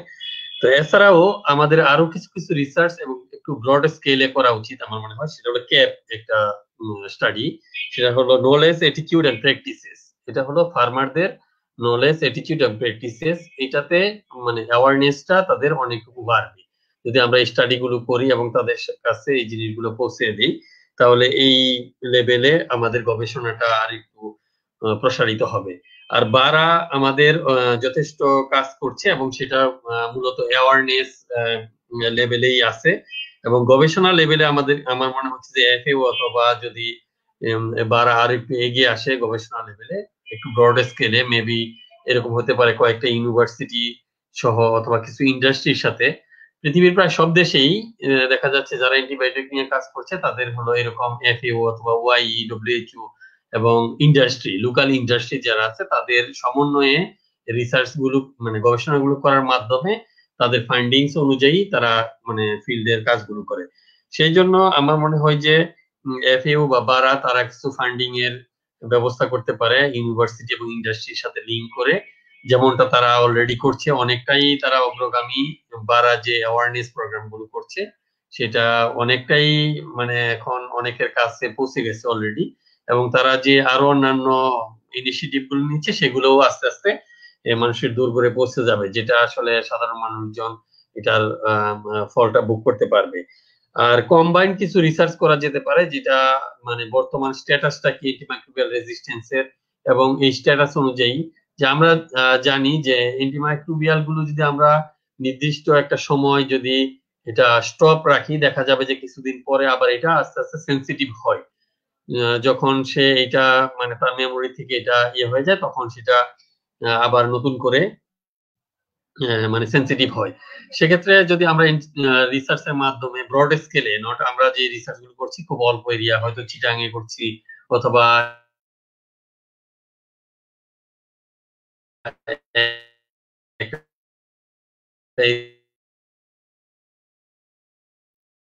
দেশে,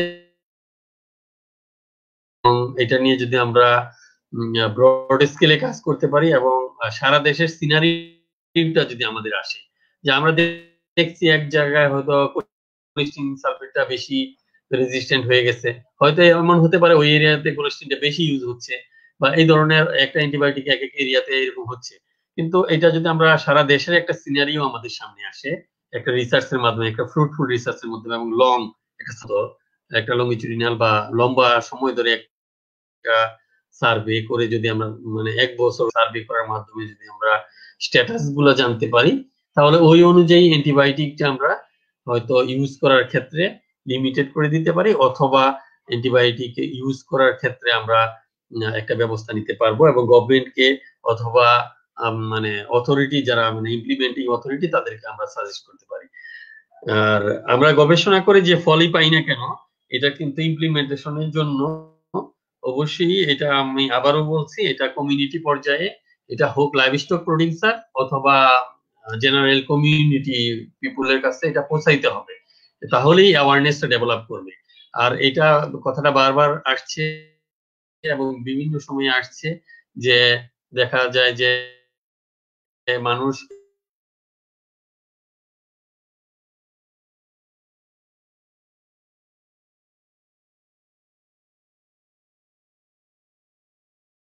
আসছে এই কথাটা যে আসলে আমরা অ্যান্টিবায়োটিকটা হচ্ছে প্যাথোজেনকে রেজিস্ট্যান্ট করতেছে। এই প্যাথোজেনটা যেভাবেই ইনফেক্ট করুক না কেন তখন হয়তো এটা আমাদের সমস্যা হচ্ছে, কিন্তু কোন প্রোডাক্টে রেজিস্ট্যান্ট এরকম ব্যাপারটা না, প্রোডাক্ট খাইলে আমি রেজিস্ট্যান্ট হয়ে যাব এরকম ব্যাপারটা না। তো এই জিনিসটা যারা ভোক্তা মানে যারা এটা কনজিউমার তাদের কাছে এই জিনিসটা পৌঁছাতে হবে। এই জন্য অ্যাওয়ারনেসের যে রিসার্চ গুলো আছে সেগুলোও আমাদের ভালোভাবে করতে হবে, আর হলো নেশন ওয়াইড আমাদের একটা ভালো রিসার্চ করতে হবে। এটা হইতে পারে বিভিন্ন ইউনিভার্সিটি গুলো মিলে এবং ভালো একটা ফান্ডিং এর মাধ্যমে আমরা এই রিসার্চটা করতে পারি, এবং এই গবেষণার মাধ্যমে আমরা আসলে বর্তমানে যে সিনারিও বাংলাদেশের অ্যান্টিবায়োটিকের ইউজ এবং অ্যান্টিবায়োটিক রেজিস্ট্যান্স প্যাটার্ন এটা আমরা দেখতে পারবো। ধন্যবাদ রেদওয়ান। ধন্যবাদ স্যারকে। আমি আবার একটু ডক্টর সাইফুদ্দিন স্যারের কাছে যেতে চাচ্ছি। স্যার একটা প্রশ্ন ছিল, সেটা হচ্ছে স্যার আমরা যারা শিক্ষক আছি, স্যার কি শুনতে পাচ্ছেন? স্যার আপনি মিউট করা আছেন। হ্যাঁ, শোনা যাচ্ছে। জি স্যার। স্যার একটা প্রশ্ন ছিল, সেটা হচ্ছে স্যার আমরা যারা শিক্ষক আছি তারা কিভাবে সাধারণ মানুষকে ও ছাত্র ছাত্রীদেরকে এই অ্যান্টিমাইক্রোবিয়াল রেজিস্ট্যান্স ও অ্যান্টিমাইক্রোবিয়াল ইউজকে কমাতে উদ্বুদ্ধ করতে পারি একজন শিক্ষকের স্থান হতে? আপনি সিভাসের সিনিয়র একজন শিক্ষক, তো আপনার শিক্ষকের স্থান হতে আপনার কি মতামত স্যার? তো কঠিন প্রশ্ন, তারপরেও বলবো আমি এমনিও বলি প্রায় সময় যে শিক্ষক মানে শুধুমাত্র ইউনিভার্সিটির ভিতরে আবদ্ধ কোনো কম্পোনেন্ট নয়। আর ভেটেনারি সায়েন্সের শিক্ষক মানে হচ্ছে ফিল্ড ওরিয়েন্টেড শিক্ষক। কিন্তু যতক্ষণ পর্যন্ত ফিল্ডে আমাদের পদচারণা থাকবে না ততক্ষণ পর্যন্ত আমরা কিন্তু আমাদের শিক্ষকতা, ইভেন আমাদের রিসার্চটা হতে হবে ফিল্ড ওরিয়েন্টেড। তখনই কিন্তু এটার বেনিফিট কিন্তু নিজেও পাবো, আমাদের বক্তারাও পাবে, খামারিরা পাবে, সমগ্র দেশ পাবে। ওই জন্যই আমি আহ্বান করব, এটাকে জাস্ট প্র্যাকটিস বলা যাবে না, এটাকে আমি বলবো সম্পৃক্ত হওয়া একেবারে ফিল্ডের সাথে। আমরা যদি মেডিকেলের সাথে তুলনা করি, আমাদেরকে মেডিকেলের প্রত্যেকটা শিক্ষক ফিল্ডের সাথে জড়িত, পেশেন্টের সাথে জড়িত। ইভেন আমরা তোমাদেরকে বিভিন্ন দেশে ইন্টার্নি করিয়েছি, আমেরিকাতে, তারপর মাদ্রাজে তো একেবারে পুরো 1 মাস, তারপরে মালয়েশিয়াতে, ওখানেও তোমরা নিশ্চয়ই দেখেছো প্রত্যেকটা শিক্ষক বিশ্ববিদ্যালয়ের তাদের সাথে ফিল্ডের সাথে একটা ওতপ্রোত সম্পৃক্ততা আছে, এবং এখানে তারা রিসার্চ করে, এখানেই তারা ফিল্ড ওরিয়েন্টেড রিসার্চ গুলো করে, এখানেই হাতে কলমে কাজ শিখায় ছাত্রদেরকে, নিজেরাও সম্পৃক্ত হয়, খামারিরাও হয়। আমি লন্ডন ইউনিভার্সিটি রয়্যাল ভেটেনারি কলেজে দেখছি যে আমরা প্রফেসর নক্সের আন্ডারে আমি কাজ করছি, উনি সপ্তাহে কয়েকটা দিন ধার্য করেই রাখতেন যে ফিল্ডে চলে যেতে হবে, খামার লেভেলে আমাকে শুধু নিয়ে যেত। তো আমি এটুকুই বলবো আমাদের শিক্ষক মহোদয়গণের কাছে, যে আমাদের সম্পৃক্ততা ফিল্ডের সাথে বাড়াতে হবে। এটুকুই আমার বক্তব্য। ধন্যবাদ সবাইকে। স্যারকে অসংখ্য ধন্যবাদ সুন্দর উত্তরের জন্য। আমাদের আজকের এই আলোচনা পর্বের শেষ প্রশ্ন রাখছি ডাক্তার হাবিবুর রহমান ভাই, ন্যাশনাল টেকনিক্যাল অ্যাডভাইজার এফএও জাতিসংঘের কাছে। আপনার কাছে আমার জিজ্ঞাসা, অ্যান্টিবায়োটিকের ব্যবহার কমানোতে ও রেজিস্ট্যান্স মোকাবেলায় বিভিন্ন স্তরের পেশাজীবীরা আসলে একত্রিতভাবে কিভাবে কাজ করতে পারে? ধন্যবাদ রিদওয়ানকে। আমি জাস্ট সংক্ষেপে আগে একটু মিলাদ একটা প্রশ্ন করছেন, আর একজন বক্তা একটা প্রশ্ন করছেন, সেটা একটু শেয়ার করতে চাই। প্রথম হচ্ছে ডেফিনেটলি রিসার্চ ওয়ার্ক আসতেছে। আমি যেহেতু সবার সাথে কাজ করার একটা সুযোগ থাকে, আমি জাস্ট আপডেট করতেছি যে ডিএআই ফ্লেমিং ফান্ডের কাছ থেকে একটা বিগ অ্যামাউন্টের একটা প্রজেক্ট পেয়েছে, যেটা টিম লিড হিসেবে আমাদের নীতিশ স্যার আছেন। সো ওটা থেকে কিন্তু হিউম্যান হেলথ, অ্যানিম্যাল হেলথ মানে ভ্যাট এবং ফিশারিজ, 3টা সেক্টরেরই ল্যাবগুলোর জন্য সার্ভিলেন্স প্রোটোকল করা হয়েছে, সেগুলোর ক্যাপাসিটি বিল্ডিং হবে, সব জায়গাগুলো কভার হবে। সো আমার শুরু হয়েছিল অনেক হতাশা দিয়ে, এখন আমি শুরু করব আশার জায়গাগুলো দিয়ে, যে আমরা কোথায় যেতে পারি। যেমন আমরা আসলে কি জন্য কাজ করতেছি সেটা আগে ডিফাইন করতে হবে, যে আমরা কি মানে টার্গেট কি আমাদের টার্গেট ভেরি ক্লিয়ার, যে আমাদের হাতে গুটি কতক রিজার্ভ ড্রাগ আছে, এগুলো দিয়ে আমরা মানুষের প্রাণ বাঁচাইতে পারি।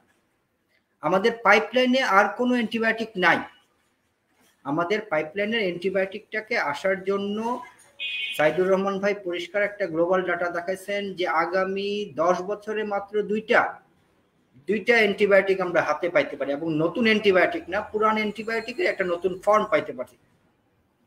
তার থেকেও দুঃখজনক ঘটনা হচ্ছে এই কোভিড এর কারণে সমস্ত ফোকাস এখন ভ্যাকসিনের দিকে, ফলে আমরা 2টা চ্যালেঞ্জের মধ্যে পড়ছি। একটা চ্যালেঞ্জ হচ্ছে যথেচ্ছ অ্যান্টিবায়োটিক ইউজ হয়ে যাচ্ছে করোনার কারণে, ফলে এএমআর ইস্যুটা হয়তো আরো 2 বছর পর যে জায়গায় যাওয়ার কথা ছিল সেটা এখনই যাওয়া শুরু করছে।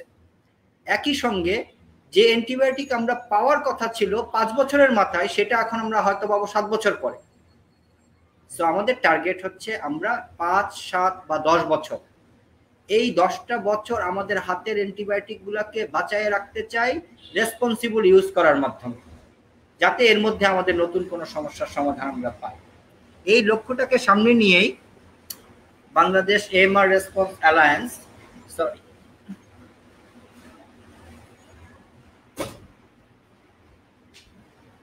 সরি বাংলাদেশ এমআর রেসপন্স অ্যালায়েন্সটা হয়েছিল 2017 সালে। এটা আসলে একই সাথে human doctor, veterinarian, pharmacist, academician, expert সবাইকে নিয়ে একটা দল, এবং এটা কোনো সরকারি প্রতিষ্ঠান না, এটা আমরা একদল মানুষ, আমরা একসাথে হয়েছি যে আমরা আমাদের চ্যালেঞ্জগুলোকে মোকাবেলা করে কিভাবে সামনে যাওয়া যায়। এবং আমাদের স্বীকার করতে হবে যে বাংলাদেশ ওয়ান হেলথ অ্যাপ্রোচে পায়োনিয়ার ইন দ্য ওয়ার্ল্ড, এবং definitely credit goes to CVASU, credit goes to Nitish sir. সেই কারণে ওয়ান হেলথ অ্যাপ্রোচটা অ্যাকশনে নামতে পারছে অন্যান্য দেশের তুলনায় এই দেশে অনেক বেশি। আমি যখন প্রবলেমগুলো বলছিলাম তখন একটা প্রবলেম ছিল গাইডলাইন। আমরা বারার কমিউনিটি থেকে হিউম্যান হেলথের জন্য একটা বারা মানুষ গাইডলাইন তৈরি করছি, যেটা ডাক্তাররা ইউজ করতেছেন, এবং একটা মোবাইল অ্যাপ তৈরি করে দিচ্ছি। আমরা বারা পোল্ট্রি গাইডলাইন তৈরি করছি এবং সেটারও একটা অ্যাপ আছে, সেই অ্যাপটা দিয়ে আমরা কিন্তু প্র্যাকটিস করতে পারতেছি।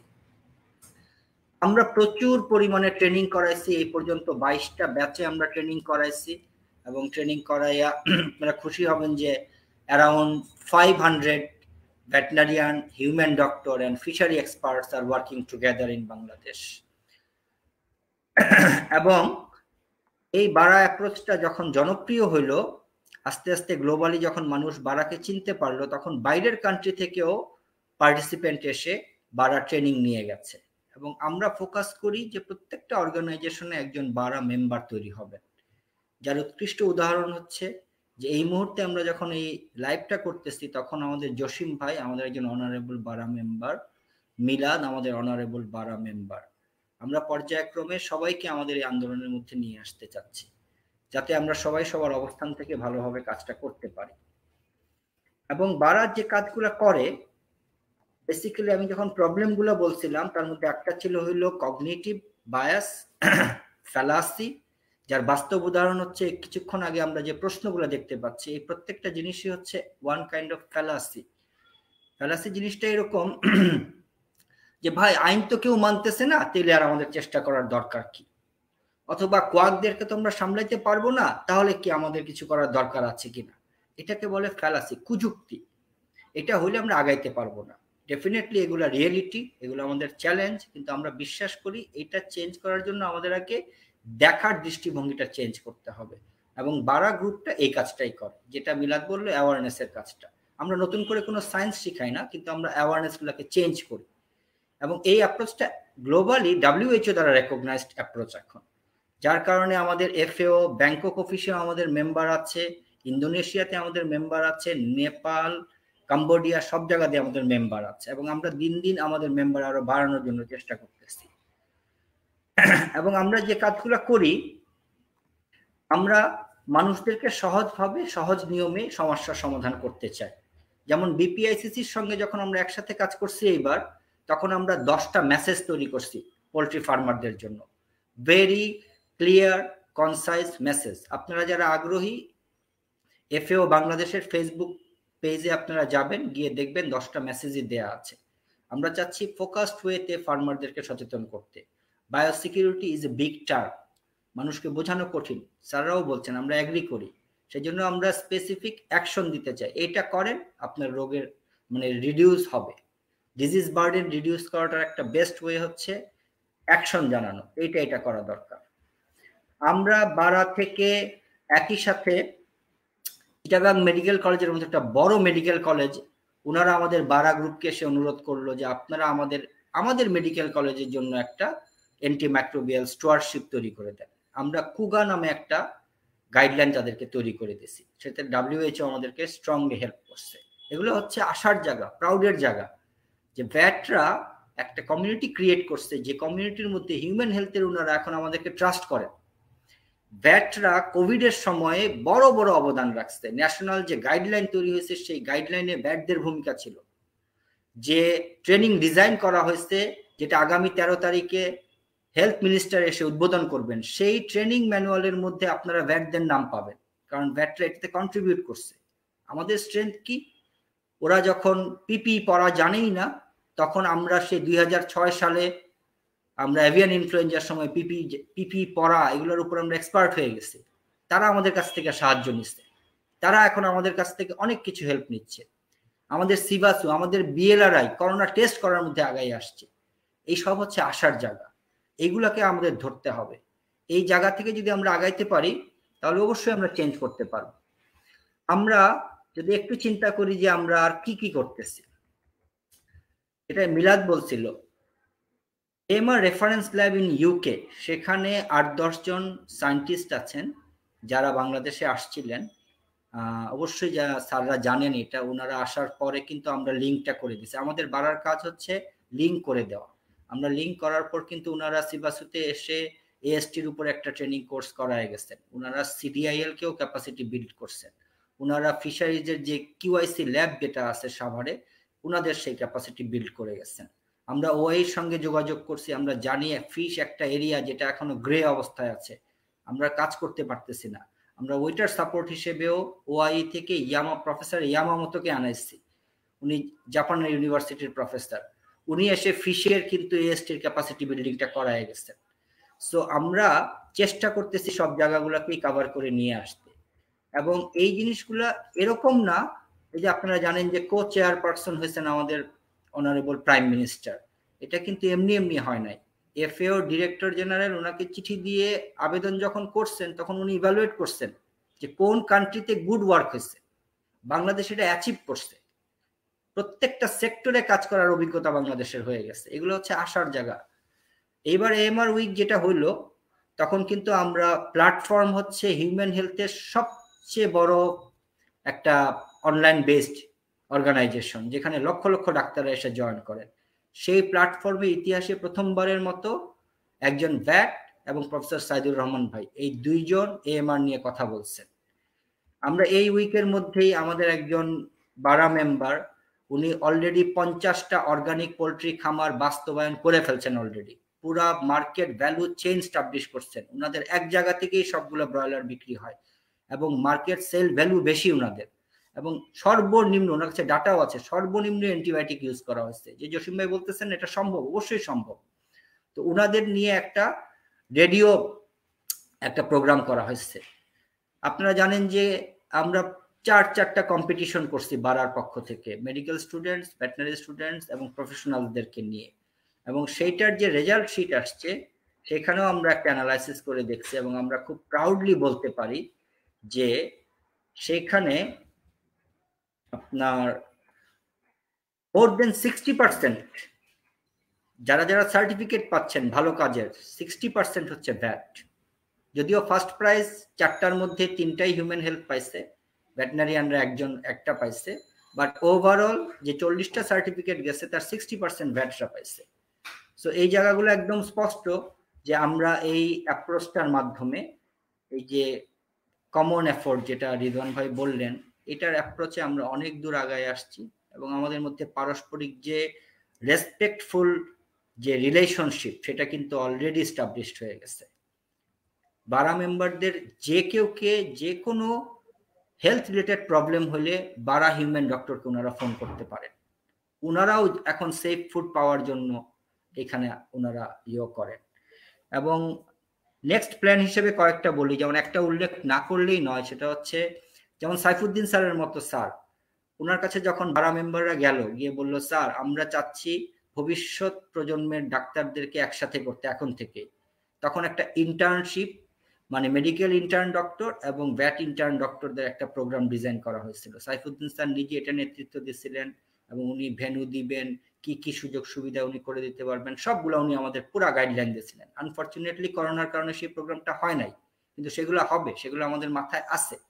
আমরা হয়তো অনলাইন বেস সিস্টেমে হলেও আমরা এটা করব। আমরা চাই ভ্যাট স্টুডেন্টরা এবং মেডিকেল স্টুডেন্টরা স্টুডেন্টশিপের সময় থেকেই জানুক যে আমাদের একসাথে কাজ করতে হয়।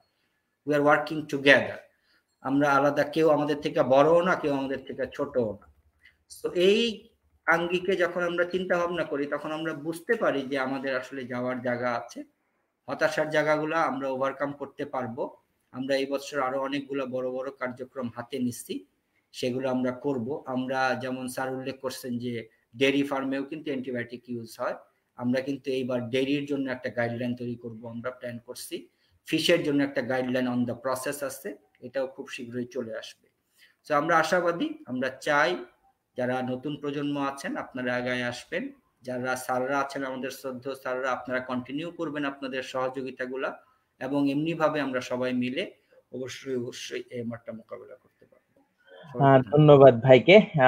আমরা অনুষ্ঠানের প্রায় শেষের দিকে চলে এসেছি। এখন আমরা কমেন্ট সেকশনে আমাদের দর্শক শ্রোতাদের প্রশ্নে চলে যাব।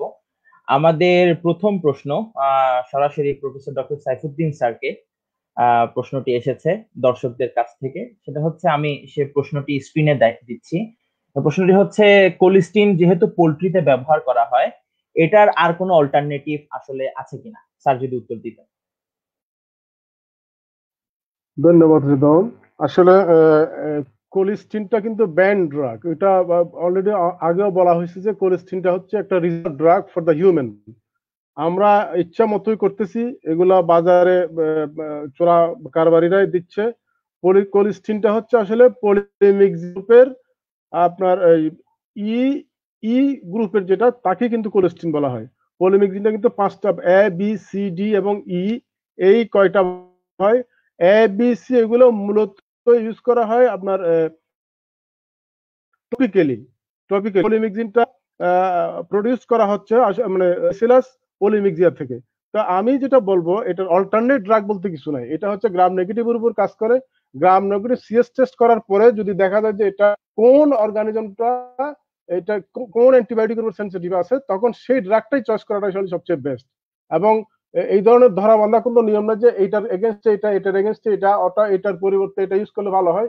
এই ধরনের ধারণা থেকে আমাদেরকে বের হতে হবে। আমরা ওই যে অনেকে আবার প্রশ্ন করছে যে প্রত্যেক ডিস্ট্রিক্ট লেভেলে অথবা উপজেলা লেভেলে যদি অ্যাম্বুলেটরি ক্লিনিক্সের ব্যবস্থা করি, এটা ডিএলও সাহেব অলরেডি বলছে তারা এটা করতেছে, সিএস টেস্টের ব্যবস্থা করা হয়, তখন সেই অনুযায়ী সিএস টেস্ট করে তারপরে আমরা এটার সাবস্টিটিউট অথবা এটার জন্য যেটা এফেক্টিভ সেই অ্যান্টিবায়োটিক ইউজ করবো, বাট নট কোলিস্টিন।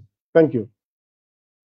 ধন্যবাদ স্যারকে তার সুন্দর উত্তরের জন্য। আমাদের পরবর্তী প্রশ্নের জন্য আমরা চলে যাচ্ছি ডক্টর মাহমুদুল হাসান স্যারের কাছে। প্রশ্নটি হচ্ছে, is it effective to control antimicrobial resistance by developing vaccine without developing drugs? ওষুধ তৈরি করার চেয়ে যদি আমরা ভ্যাকসিনের দিকে যদি আগাই, তাহলে অ্যান্টিমাইক্রোবিয়াল রেজিস্ট্যান্সকে কি আটকানো যাবে কিনা? স্যার যদি উত্তর দিতেন।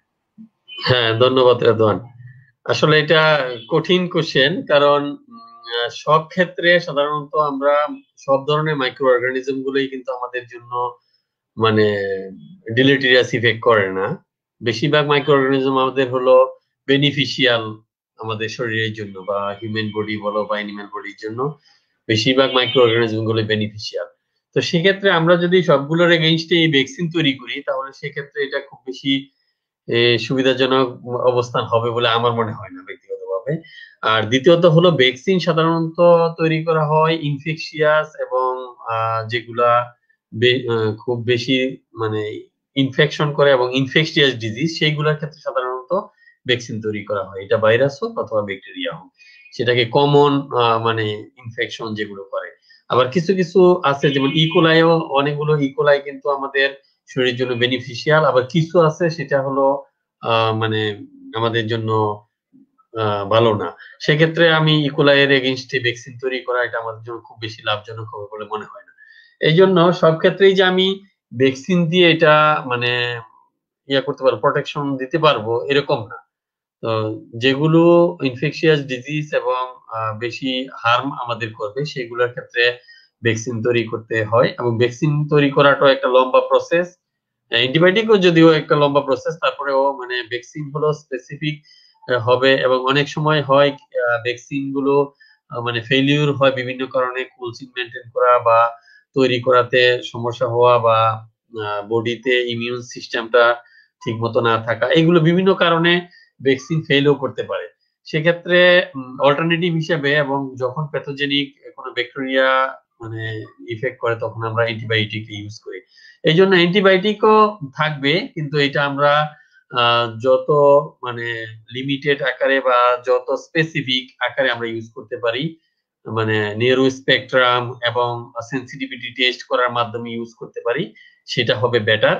আর ভ্যাকসিন যেগুলোর ক্ষেত্রে আমরা মানে আমাদের জরুরি, সেই ক্ষেত্রগুলোতে আমরা ভ্যাকসিন তৈরি করতে পারি এবং ইউজ করতে পারি। যেমন কিছু কিছু ক্ষেত্রে আবার যদি ইনফ্লুয়েঞ্জার ক্ষেত্রে চিন্তা করি, অথবা যে মানে অর্গানিজম গুলো বা যে মাইক্রো অর্গানিজম গুলো মানে স্ট্রেইন, বিভিন্ন ধরনের স্ট্রেইন অথবা সাব টাইপ অনেক বেশি থাকে, সেই ক্ষেত্রে দেখা যায় যে ভ্যাকসিনও অনেক সময় কাজ করে না। সেজন্য মানে আমার মনে হয় যে ভ্যাকসিনও দরকার কিছু কিছু ক্ষেত্রে, আবার সাইড বাই সাইড এটা আবার আমাদের অ্যান্টিবায়োটিকও দরকার আছে, কিন্তু এটা ইউজের ক্ষেত্রে আমাদের মানে চিন্তা ভাবনা করে এবং যেটা যে জায়গায় ইউজ করতে হবে সেইভাবে আমরা ইউজ করি যদি, তাহলে আমাদের মানে পারপাসটা সার্ভ হবে। ধন্যবাদ রেজওয়ান।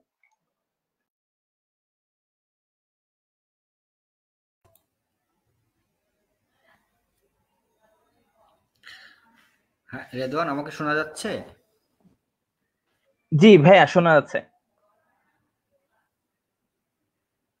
হ্যালো। হ্যালো হাবিব ভাই, শোনা যাচ্ছে।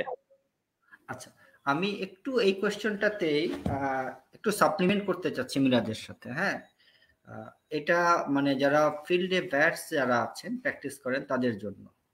প্রথম হচ্ছে যে আমরা সবাই ডেভিড অ্যান্ড গলিয়াথের গল্পটা জানি, যে সবাই গলিয়াথ ছিল এত বড় যে তাকে দেখে ভয় পাইত, তাকে কিভাবে মারবো। ডেভিড ছিল একমাত্র ব্যক্তি, সে প্রথম আবিষ্কার করলো যেহেতু সে এত বড় এবং তার মাথাটা এত বড়, সুতরাং তাকে যদি আমি পাথর দিয়ে ঢিল ছুড়ি আমার একটা ঢিলও মিস হবে, কারণ আমার টার্গেটটা অনেক সহজ। তখন সেই প্রথম ঢিলটা ছুড়লো তার মাথায় এবং ঠিক টার্গেট মতো যখন ঢিলটা লাগলো, তারপরে বাকিরাও শিখলো, সবাই ঢিল মারা শুরু করলো, গলিয়াত কিন্তু পতন হইল। সো আমরা আমাদের ফিল্ডে যে পোলট্রি সেক্টরে আমাদেরকে স্পষ্ট বুঝতে হবে যে আমাদের টার্গেটটা কি। আমরা কোয়াক এবং আমাদের মধ্যে প্রথম পার্থক্যটাই হবে এই জায়গায় যে কোয়াক চিন্তা করে ব্লাইন্ডলি, সে ভাবে কি ভাবে আমি সুরক্ষা করতে পারি, কারণ সে জানে না তার প্রবলেম কোন জায়গায়। আর স্মার্ট ভ্যাট হচ্ছে তারা যারা প্রবলেমটা আইডেন্টিফাই করতে পারে। প্রথম প্রশ্ন হচ্ছে আসলে একটা পোলট্রি ফার্মে বাংলাদেশে কতগুলো রোগ হয়? আমরা যে 12 মুরগি গাইডলাইন করছি আমরা দেখছি 13টা রোগ হয়। সুতরাং আমরা জানি যে আমাদের প্রবাবল শত্রু মাত্র 13টা। সেই 13টাকে সেভ করার বুদ্ধি আমাদের স্মার্ট ভ্যাটদের আছে এবং টুলসও আছে, শিওর। নাম্বার 2, এই 13টা যাতে না হয় তার জন্য আমরা কি কি জিনিস করতে পারি? Very simple. আমরা ফার্স্ট এটাকে একটা বেড়া দিয়ে আটকাবো, মুভমেন্ট কন্ট্রোল। সেকেন্ড, আমরা সিম্পলি বাইরের জুতা বাইরে রাখবো। আমরা লিটার এবং ভেন্টিলেশন প্রপার করব, এগুলো ইজি করা যায়। এবং খাবার পাত্র, পানির পাত্র আমরা যেমন প্রতিদিন ধুয়ে খাই, ঠিক মুরগিকে এটা প্রতিদিন ধুয়ে সেইটা দেওয়ার ব্যবস্থা করতে হবে। আমাদের রিসার্চ আছে, এভিডেন্স আছে, ভেরি ক্লিয়ার। আপনি 20 to 25% ইনফেকশন রিডিউস করতে পারবেন যদি ডেইলি শুধু খাবার পাত্র আর পানির পাত্র আপনি সাবান পানি দিয়ে ধোন, আর ডিসইনফেক্টেন্ট দিয়ে ধুলে তো আরো ভালো। সো আপনি ডিজিজ লোড যদি কমায় ফেলতে পারেন প্লিজ ভাই, তার সাথে যদি আপনি সাইন এন্ড সিমটম পোস্টমর্টেম করলে আপনি বুঝতে পারবেন কোন রোগটা দ্বারা হয়েছে। সেটার জন্য স্পেসিফিক অ্যান্টিবায়োটিক দেয়া খুব কঠিন কিছু না। আমাদের এত ভয় পাইয়া অনেক ভ্যাকসিন লাগবে, পুরা ভ্যাকসিন শিডিউল, সেটার দরকার নাই। আমাদের যে ভ্যাকসিনগুলো আমরা ব্যবহার করতেছি দ্যাট ইজ সাফিসিয়েন্ট এনাফ। তার বাইরে আমাদের যে অ্যান্টিবায়োটিক আছে সেটা যদি আমরা টার্গেট ওয়াইজ ব্যবহার করতে পারি, পারফেক্টলি আমরা করতে পারি। Thank you. ধন্যবাদ হাবিব ভাইকে তার সুন্দর উত্তরের জন্য। সুপ্রিয় দর্শক মন্ডলী, আরো অন্যান্য কিছু প্রশ্ন ছিল, আশা করি সেসব প্রশ্নগুলোর উত্তর আপনারা পেয়ে গিয়েছেন। যদি আপনাদের প্রশ্নগুলোর উত্তর যদি আপনারা সন্তুষ্ট না হন, তবে আপনারা আলোচকদের সাথে ব্যক্তিগতভাবে যোগাযোগ করে নিয়ে নেবেন। আমরা আমাদের অনুষ্ঠানের একেবারে শেষে চলে এসেছি। আমাদের অনুষ্ঠানের সমাপনী ও ধন্যবাদ জ্ঞাপনের জন্য আসছেন ফিজিওলজি, বায়োকেমিস্ট্রি ও ফার্মাকোলজি বিভাগ, সিভাসুর বিভাগীয় প্রধান অধ্যাপক doctor SKM Azizul Islam sir. তবে তার আগে এই অনুষ্ঠানের সঞ্চালক আমি ডাক্তার মোহাম্মদ রিদওয়ান পাশা, প্রভাষক সিভাসু, বিদায় নিচ্ছি সবার কাছ থেকে। সবাই ভালো থাকবেন, সুস্থ থাকবেন, সামাজিক দূরত্ব বজায় রাখবেন। আসসালামু আলাইকুম। আজিজ স্যার।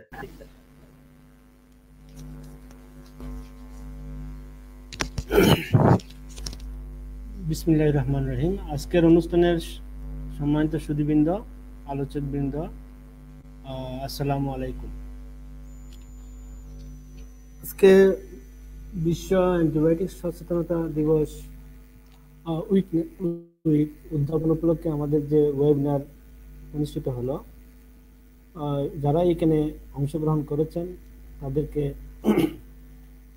ডিপার্টমেন্টের পক্ষ থেকে সাধুবাদ জানাচ্ছে এবং ধন্যবাদ জানাচ্ছে। এখানে অনুষ্ঠান কনক্লুশনের আগে আমি কিছু জিনিস যে বলতে চাই, যে আমাদের যে আলোচক বৃন্দ যেসব জিনিসগুলো নিয়ে এসেছেন তার মধ্যে হচ্ছে যে আমাদেরকে অ্যান্টিবায়োটিক ইউজ করাটা কমাতে হবে। সেটা করতে গেলে আমাদের দরকার বায়োসিকিউরিটি ফলো করা, তারপর হচ্ছে একটা যে অ্যান্টিবায়োটিকের যে সার্ভিলেন্স হচ্ছে স্টুয়ার্ডশিপ, সেটা যদি করা হয় তাহলে আমরা কোন কোন অ্যান্টিবায়োটিক রেজিস্ট্যান্ট হয়েছে, সেন্সিটিভ হয়েছে সেটা আমরা জানতে পারবো। আরেকটা কথা এসেছে যে কি কি ডিজিজ প্রিভ্যালেন্সটা আছে সেটা যদি আমরা জানতে পারি তাহলে আমরা অ্যান্টিবায়োটিকের যে ইউজ সেটা আমরা করতে পারি এবং কমাতে পারি। ডিজিজের যে ট্রান্সমিশন সেটাও আমরা করতে পারি, কমাতে পারি। একটা জিনিস এখানে আমাদের এই জিনিসটা যে অ্যান্টিমাইক্রোবিয়াল রেসিস্ট্যান্স এবং অ্যান্টিমাইক্রোবিয়াল ইউজটা যদি কমাতে হয়, আমরা যদি হার্বাল মেডিসিনের দিকে যদি একটু ঝুঁকি, দেখা যাবে যে সেখানে অনেক ধরনের বায়োঅ্যাক্টিভ কম্পাউন্ড আছে যেগুলো মাইক্রোবসকে ইনহিবিট করতে পারে, এটা প্যাথোজেনিক মাইক্রোবসকে। সেটা আমাদের একটা বলা হচ্ছে যে জায়গা, আমরা সেই জায়গায় কাজ করতে পারি। আরেকটা জায়গা আছে যে ফুড প্রসেসিং এর ক্ষেত্রে, প্রসেসিংটা যদি আমরা যে খাবারটা যদি ঠিকমতো প্রসেস করতে পারি তাহলে দেখা যাচ্ছে যে খাবারের মাধ্যমে সেই অর্গানিজম যাবে না। হাবিব ঠিকই বলেছেন যে উনি বলেন যে দায়ী রেস্টের জন্য, কিন্তু খাবার দায়ী নয়। খাবারটাকে যদি আমরা ঠিকমতো প্রসেস করতে পারি তাহলে দেখা যাবে যে এই অর্গানিজম আমাদের মধ্যে হিউম্যান হেলথে আসবে না। তো এইসব জিনিস যদি আমরা পালন করতে পারি এবং দেশব্যাপী যদি এটা একটু সচেতনতা প্রোগ্রাম নেওয়া যায় তাহলে দেখা যাচ্ছে যে আমাদের এই যে অ্যান্টিবায়োটিক ইউজটা সেটা অনেকাংশে কমে আসবে। আমরা একটু উল্লেখ করতে চাই যে আমাদের দেশে যে ডিজিজের সংখ্যা, হিউম্যানের ক্ষেত্রে কতগুলো ডিজিজ আছে, অ্যানিমালের ক্ষেত্রে কতগুলো ডিজিজ আছে, সেই জিনিসগুলো যদি আমরা জানি এবং কি কি অ্যান্টিবায়োটিক এখানে সেটাও যদি আমরা জানি তাহলে আমরা সে একটা সার্ভিলেন্সের মাধ্যমে কোনগুলো অ্যান্টিবায়োটিক রেজিস্ট্যান্স হয়েছে, কোনগুলো সেন্সিটিভ আছে সেগুলো আমরা জানতে পারবো। আমাদের দেশে আমাদের কাছে একটা ডাটা আছে যে 31 থেকে 33টা মতো অ্যান্টিবায়োটিক আমাদের দেশের মার্কেটে আছে এবং আমাদের কিছু স্টাডিতে দেখা যাচ্ছে যে এখানে কোলিস্টিন এবং কোলিস্টিন সেন্সিটিভ কিছু জিনিস আছে, আর কিছু জিনিস আছে যে আর আদার্স অ্যান্টিবায়োটিক গুলো রেজিস্ট্যান্ট হয়ে গেছে। তো এই জিনিসগুলো আমাদের খেয়াল করতে হবে। আমরা যদি খেয়াল না করি তাহলে আমরা সামনের দিকে এগিয়ে যেতে পারবো না। আর একটা জিনিস বিশেষভাবে খেয়াল রাখা দরকার যে অ্যান্টিমাইক্রোবিয়াল যে রেসিডিউ, সেই রেসিডিউ যদি থেকে যায় সেটা হেলথ হ্যাজার্ড সৃষ্টি করতে পারে, আমাদের সেই দিকে যেতে হবে। যদি আমরা অ্যান্টিবায়োটিকটা কমাতে পারি তাহলে রেসিডিউটা কমবে, রেসিডিউটা যদি কমে আমাদের যে হেলথ হ্যাজার্ড, সাধারণত যে ক্যান্সার, তারপর দেখা যাচ্ছে যে থেরাটোজেনিসিটি, ডায়াবেটিস, এইসব জিনিসগুলো এখানে কমে যেতে পারে। তো আজকে অংশগ্রহণকারী এবং দর্শক শ্রোতা এবং আলোচক বৃন্দকে ধন্যবাদ জানাই এবং আমাদের এর মাধ্যমে অনুষ্ঠানের সমাপ্তি ঘোষণা করছি। আসসালামু আলাইকুম।